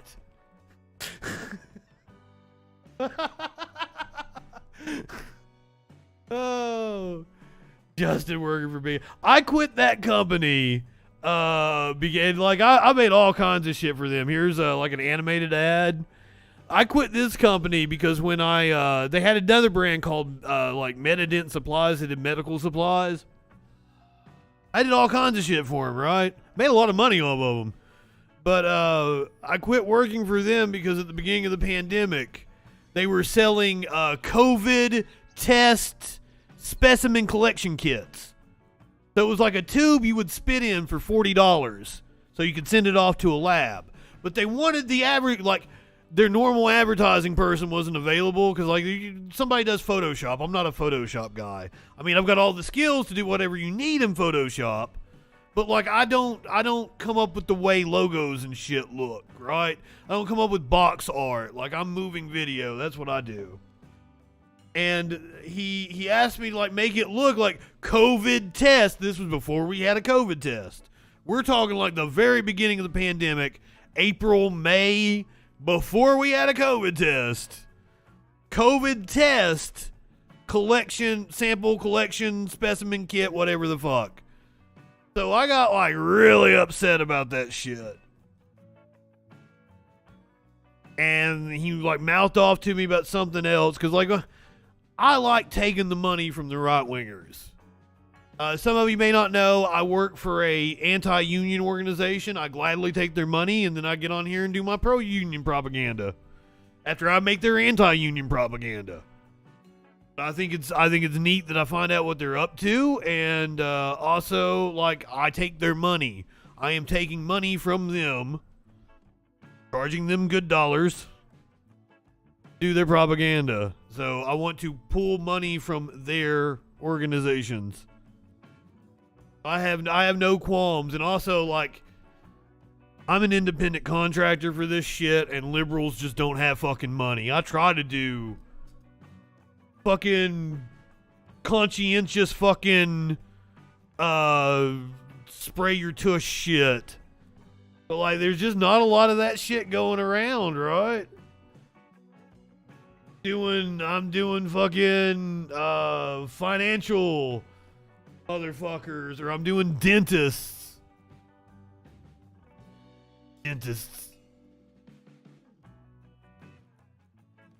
I did get to work for this company called Police Abuse, and I really like them. I don't know what happened. He dropped off, stopped doing shit with me after COVID. ThePoliceAbuse.com, the nation's only. This is before I got this mic. That's my old mic. The proven record of exposing police misconduct through. Like this is an organization I like to work for, right? PoliceAbuse.com, right up my fucking alley. But like I haven't heard from them since the pandemic. Maybe I should drop them an email. Maybe that's on me. What's a dentist's favorite time of day? This should be good. Oh God, I gotta show you guys Pastor Love God. Pastor Love God is like an African preacher. I did some 230.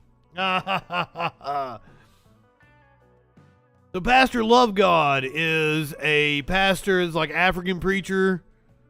Tea time. That's a good one. Because it's a double entendre. Pastor Love God. Just like get a kick out of him.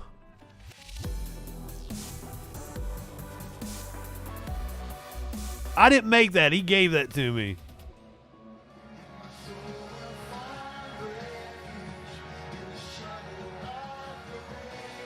He wanted effects on screen. He wanted flashing lights. He wanted crazy shit. I haven't heard from Pastor Love God since the pandemic. I have so many clients that just like drop the fuck off.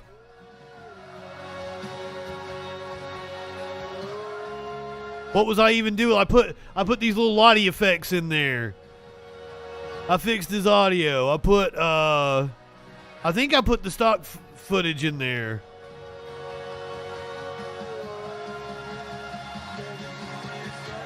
Hopefully, like, I hope Pastor Love God didn't die. He was always so energetic, so nice to me.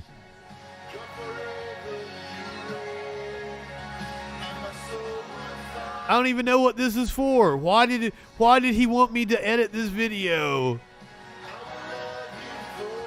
and put stock footage in of him singing on his little chair? Why? He does actually preach. Another dimension. I pray that you will be moved from where you are right now, from the state where you are right now, to another state. Oh yeah, I did a good job with this. I like that another dimension popping up. Heart is full of praise this morning. Lord, I come before you, oh God, in humility. Lord, I come before you thanking you this morning because you so much love me more than I can. The city of Johnson. More than we can comprehend. Father, we thank you, oh God. Father, for your presence. Stop and get some pals if it's not open anymore. I forgot about the time difference. You can't get you no pals. I'm so sorry. Thank you, Lord. That's what you need driving through the city of Johnson. But you might have got you some pals when you're driving through wherever the fuck you're coming from. You're driving through Virginia, you drove through Knoxville. Might have been able to get you some pals. In the name of Jesus. I tell you what I want. A chili burger. I want a chili burger from Pals. I pray the Spirit of God will begin to propel you. I pray the Spirit of God will begin to move you to another dimension. I pray that you will be moved from where you are right now. See, that's cool. I do a good job on this shit. Oh, fuck. What the fuck is keg safe?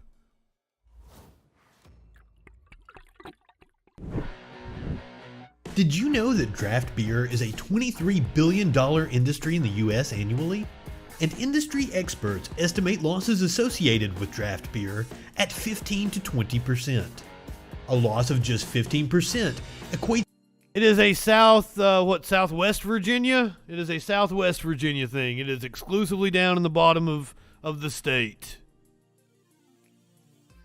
It's an East Tennessee thing is what it is, but it reaches up to what, Norton, Wise.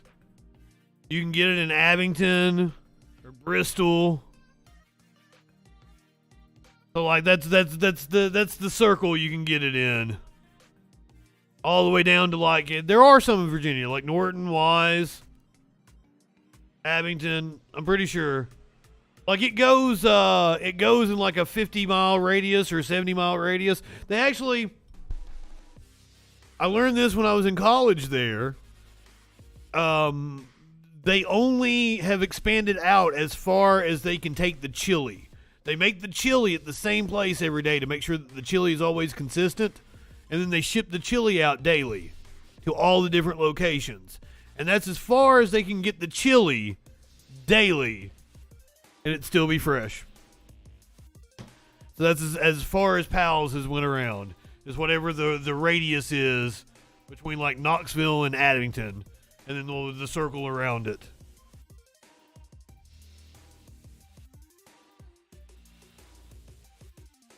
Some people might not even know what we're talking about.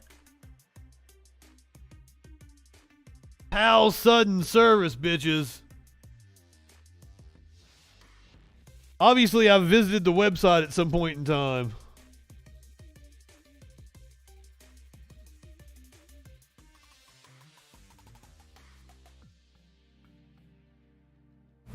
Good morning. Good morning. I want a sausage biscuit. Sausage biscuit. 2 large cheddar rounds. Sure thing. 2 large cheddar rounds. In this drive-through line, the promise is service that's so... First of all... It's sudden. All right. Have a great day. That's where we came up with Look at the motherfucker. Can't get any faster. This is the coolest looking establishment ever with the wiener on top. Of how Pal Barger built a fast food empire. Producer Dave, I keep getting off track. They've got me off track.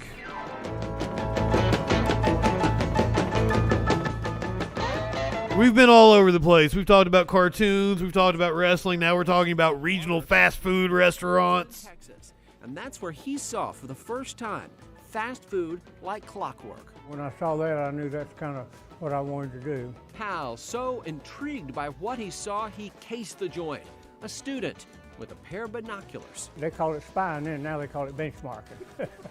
Now they call it benchmarking. McDonald's founder, Ray Kroc. He happened to be standing there, I didn't know who he was. And had lunch at the first McDonald's. So I didn't think it would be history. If I wish I'd known that at the time, I might have gone in with him. Lessons learned, he came home to Kingsport and opened Pal's in 1956. It was successful from the... Okay, so I've watched enough Kitchen Nightmares so I can tell you exactly why Pal's is so successful.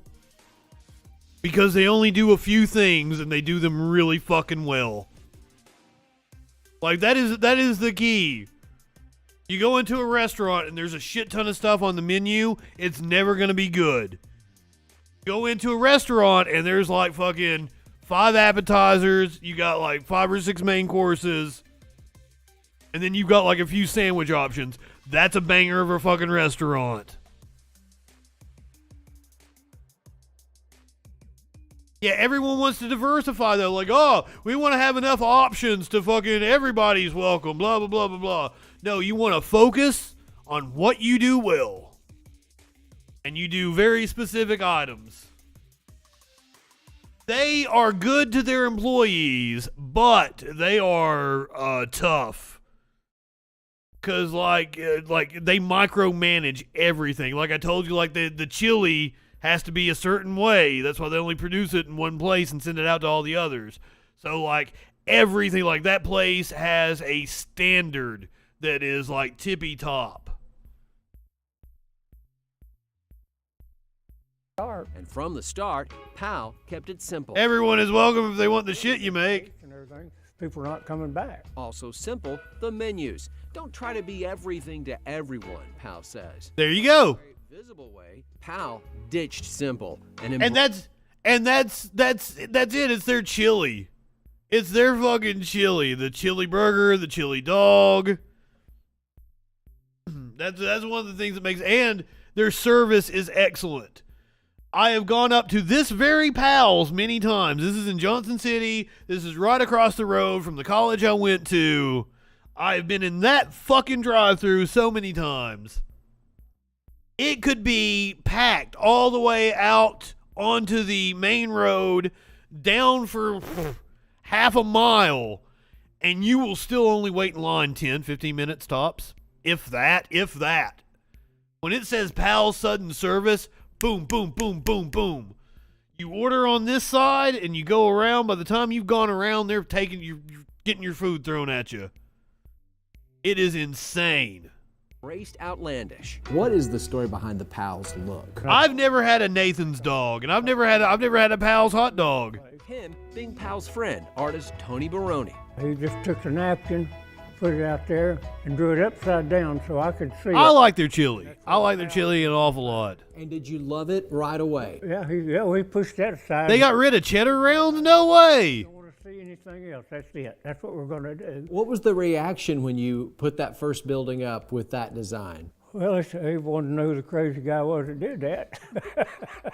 Turns out the crazy guy was onto something. One store became 2. Growth as it made sense. Wait, what? Lake Speed, what are you talking about? What? Did I miss something? What's going on? I just jumped in to say, man, this show sucks. 3 viewers. How the hell you pay rent? I don't. How the hell do I pay rent? That's a good question.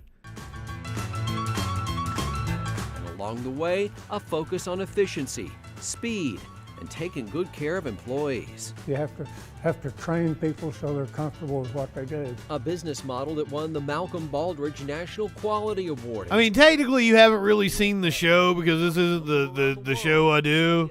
Business excellence. I'm usually not even on this long. And loyal customers originally from the Tri-Cities keep asking for Pal. Why are we paying rent? Let's all not pay rent. Go the Ray Kroc route and just take this thing to Beijing and beyond. Why did you make the decision to get so big and not get any bigger? Well, I don't know. I don't know why but I'm pretty happy. How much is enough? We just do it ourselves. That's what I was thinking. If they got rid of them, the Tri-Cities would riot. A good life. At a Tri-Cities original, I'm Josh Smith. There's Pals for you.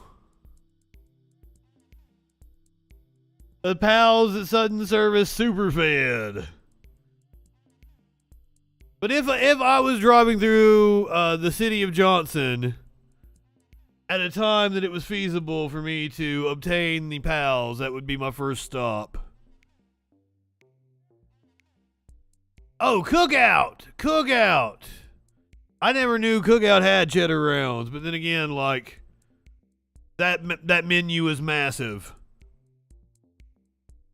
I don't know how they do the big ass menu that they fucking got and get away with it. Oh, fucking shit. You want to watch a golfer putt with a bear in the background?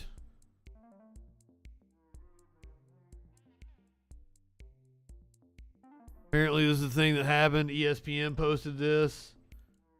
I can't. TikTok sucks. I can't make it full screen. I can't. Yeah, that doesn't help.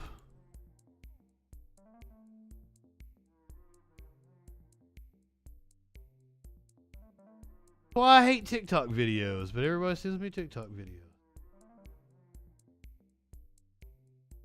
Kids and their TikTok. So you can see he's taking a putt. You got the bear back here. Let's see if he can sink it.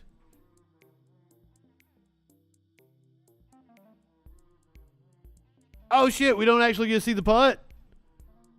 Oh, no. Sink it, man, come on. You good under pressure? You good under pressure? We don't know if he made it. He did indeed get the putt off, and then you're not supposed to run. Apparently, you're supposed to yell at the bear. We learned that the other night. I didn't play the audio because I'm pretty sure it had like a copyrighted song under it, and I want my 14 cents from YouTube. But I probably, fucking Silver Cats is probably getting my. Was that the name? Silverhawks is probably getting my 14 cents for the YouTube tonight. How am I ever going to pay rent when my 14 cents from a YouTube goes to the Silverhawks or whatever fucking media conglomerate ended up with the that in their video library somewhere? Probably whatever the distribution channel was. Turner Home Video. Now it's owned by Warner Brothers, which is owned by AT&T, which is owned by Discovery. That's probably who has Silverhawks. And if we're lucky, they will do a brand new show out of Silverhawks. Make one of them have like a late night talk show or something, making them an incompetent smartass with a praying mantis for a band leader. It always has witty remarks. And then you got the producer down in the booth. Molton, was that his name? He was not high enough for this shit. That was always like, you could just imagine cutting to Molton. Was that his name? That doesn't seem right. Cut to him, he's like, I'm not high enough for this shit. Pulls that lever.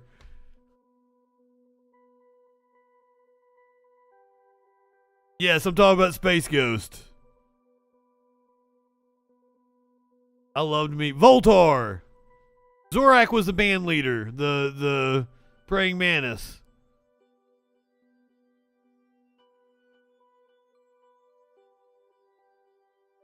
Yes, I was talking about how they should make Silverhawks a late night talk show.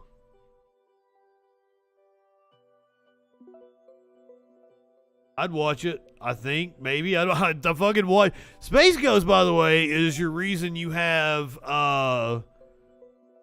Adult Swim.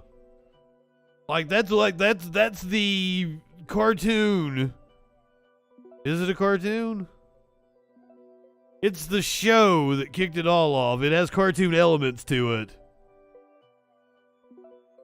That whole Adult Swim type of humor. I didn't when Space Ghost first came on, I didn't like it, and I would only watch it when it was the only thing on. But this was I'm in 4th grade, 5th grade kind of time when this is coming on, maybe. But by the time I'm getting to 8th and 9th grade, holy shit. I fucking loved Space Ghost. I didn't get it. When I was a little kid. It wasn't my type of humor. I didn't fucking get Pete and Pete when I was a little kid. I didn't like Pete and Pete. Holy fuck. I watch Pete and Pete now and I'm like, this show is mind-blowing.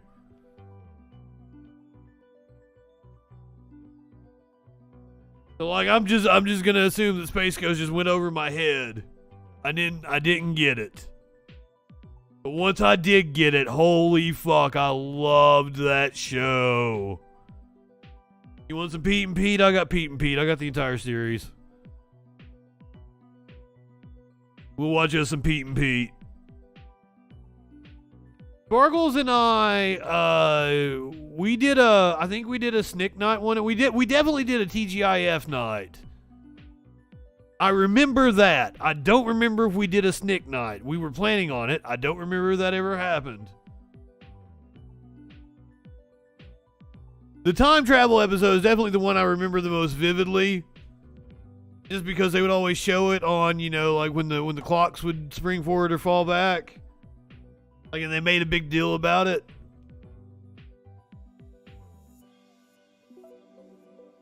And let me tell you what, going back and watching TGI Friday, step by step, I was not appreciative enough of the show Step by Step.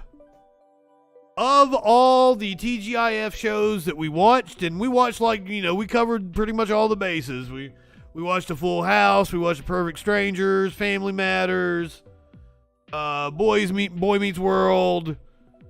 Of all the shows we watched, Step by Step had the absolute best writing. It was still snappy to this day. I was like, wow, this show is really good.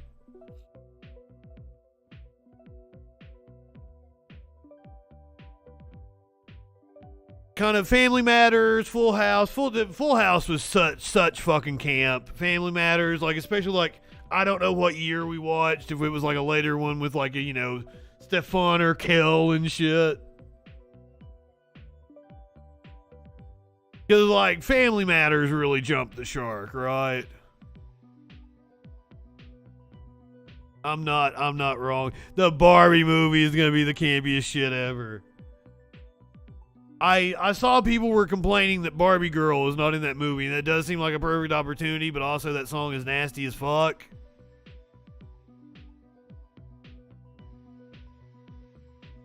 So, pretty sure Come On Barbie, Let's Go Part. What was the designer drug in the mid-90s? Would have been MDMA already. Ecstasy, they were going doing some fucking ecstasy.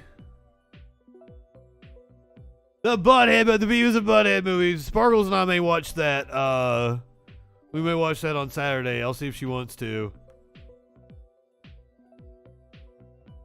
Like Full House was just like at that time, man. Like, I was the like exact same age as like Mary Kate and Ashley, or damn close to it. So like,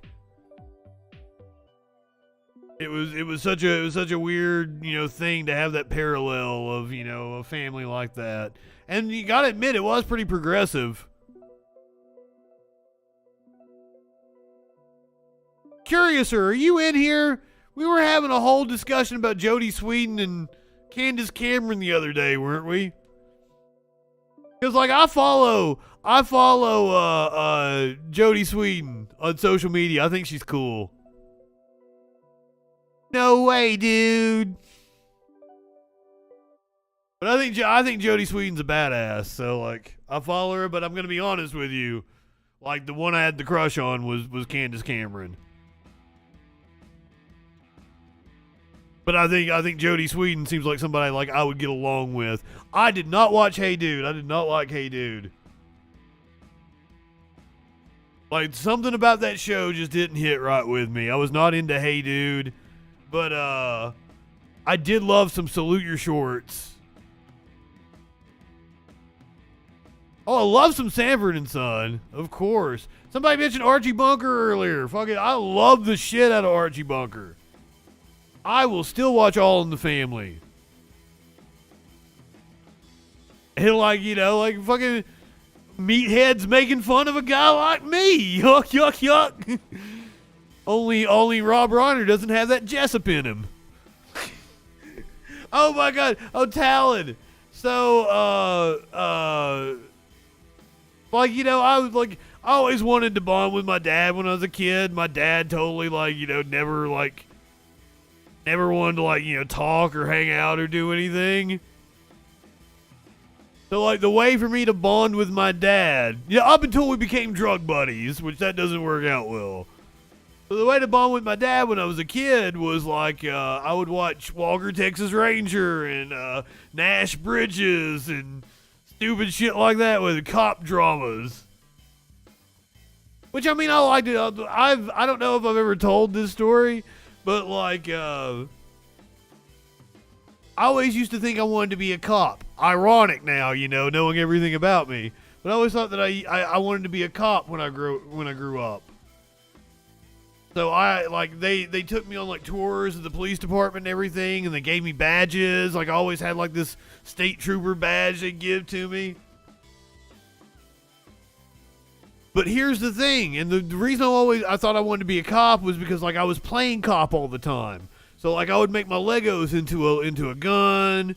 I'd go around, I'd have, you know, like a Lego badge and shit. Because I also, like, when I say Legos, like, I grew up at the time before they started making, like, Lego sets. I lived through that. That was my later childhood. But, like, this was just like Legos in a tub. You made what you wanted out of them. Like, there weren't, like, fucking, you know, little Lego people. I mean, there were Lego people. But, like, you know, you weren't, like, getting pirate sets and shit like that at that time. So, like, I'd make my Legos into, like, a gun and everything. Like, I'm fucking playing like I'm a cop. But looking back on it now, it is very obvious that I never wanted to be a cop, because what I was doing was I had, like, little theme songs I would sing, and I would go to commercial break. I was always a broadcaster. My dad just watched cop shows.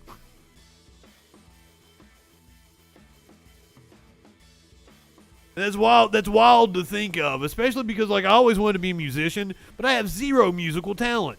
But I can talk. So I was in show choir all throughout school. Before my voice changed, I could sing all right. After my voice changed, I couldn't carry a fucking tune at all, 100%. So they just started having me talk all the time. They would have me do all the speaking parts and shit. And, like, you know what? I'm fucking talented at it. And then when I was looking for a job when I was, like, 16, I didn't want to work in the... Smokey. I didn't want to work in the, I don't know how to point the camera. I didn't want to work in the, drugstore that I worked in. Had to go get old ladies their little precious memories or precious moments or whatever those little figurines were in your Dickens houses at Christmas and shit. I did not want to work in a fucking drugstore anymore. Because I was like the stock boy. Had to sweep the floors and move shit and replace light bulbs and So what was the only thing around me that, you know, I could possibly be good at doing? There was a radio station. So I fucking called the radio station nonstop. And it wasn't until, that was my first job, was a drugstore. Finally, at the Hillbilly Days Festival in Pikeville, Kentucky. Pretty big event. I went and saw Randy Jones. He was the voice of Eastern. Randy Jones, Appalachian Wireless. God rest your soul, Randy. God rest your soul. What the fuck? Why would I say that? What? Rest in peace, motherfucker.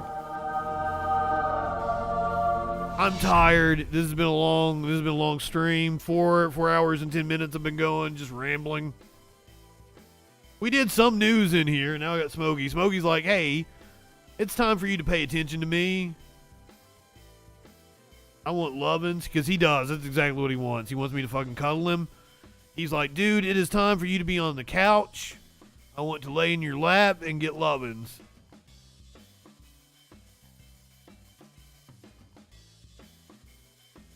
Ask away. I mean, like, if they were like in the arts community and shit, like if they did theater.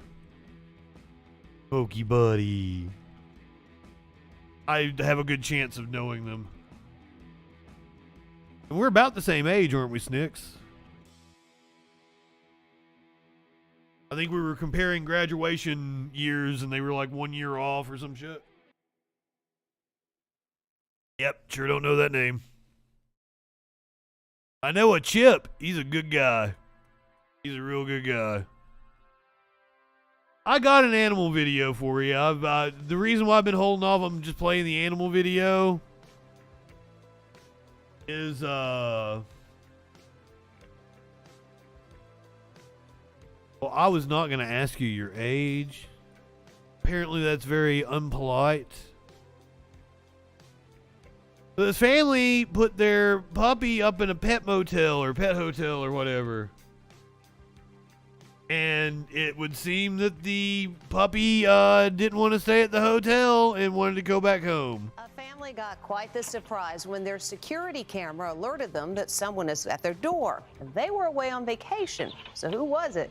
It was their pooch that escaped. Oh. Way home. Is anybody home? Look, he's probably so scared. Oh, I'm sorry, puppy. You poor baby. Oh, I want to be on the bed. It's nap time. Why are we not cuddled up? Can somebody let me in? Oh, baby. Ringing the doorbell at his home. He's ringing the doorbell. Smart puppy. Jeremy and Sarah Henson are 1,000 miles away in Las Vegas. Oh my God, look at that smile. Oh my God, look at that puppy smile. Oh, Jesus. Enjoying a week-long vacation. They got the notification on their phone that somebody was at their front door. We were both like, oh my God, that's Dexter. So, where did Dexter come from? Doggy daycare. He was supposed to stay there for 5 days, but he was so homesick, on day 3, he escaped. From what I know, buddy. Well, to them, like, it seems like forever. Because they have such shorter lifespans. Like, you know, like a day to them is like a fucking eternity. Oh, I'm gonna cry. So I understand. I can't imagine what's going through. He's probably scared. He doesn't want to be there. He wants to be with his humans. Oh. That he would have had to gotten over. He jumped a 6-foot fence.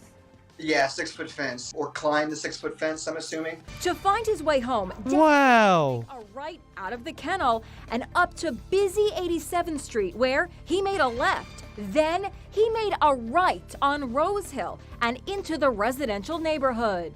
90 minutes and 2 miles later, the lonesome Dexter made it and rang that bell.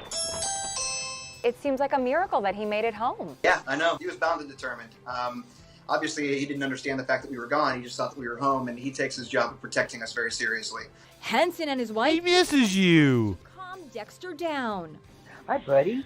Good boy. Stay there. Oh. I'm sorry. Then Henson called the doggy daycare center folks, and they came over and brought Dexter back. Are you just astonished that he did this? Honestly, no. No. And that... He's a little rapscallion.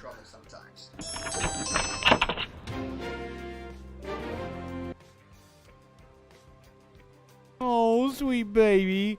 And I've got a sweet baby right here on me that wants some attention. You can't see him. You're too gray, buddy. Dark over here. And also Justin doesn't know how to hold the camera. There's a Smokey. You good baby. Dogs are super fucking smart. Are they smarter than some people? Yes, they are. They absolutely are. All right, remember I tried to say it periodically throughout the show. I'm going to be on hiatus for the next week, maybe 2. Sparkles will be here with me tomorrow. We're going to do a Friday Night Freak Show. You might see me pop up through the weekend, but Troll Patrol is going to be off for just a little bit. If you're watching on Twitch, I'm going to send you over to Producer Dave at Echoplex Media. It is the Satanic Panic and the Scientology freak show.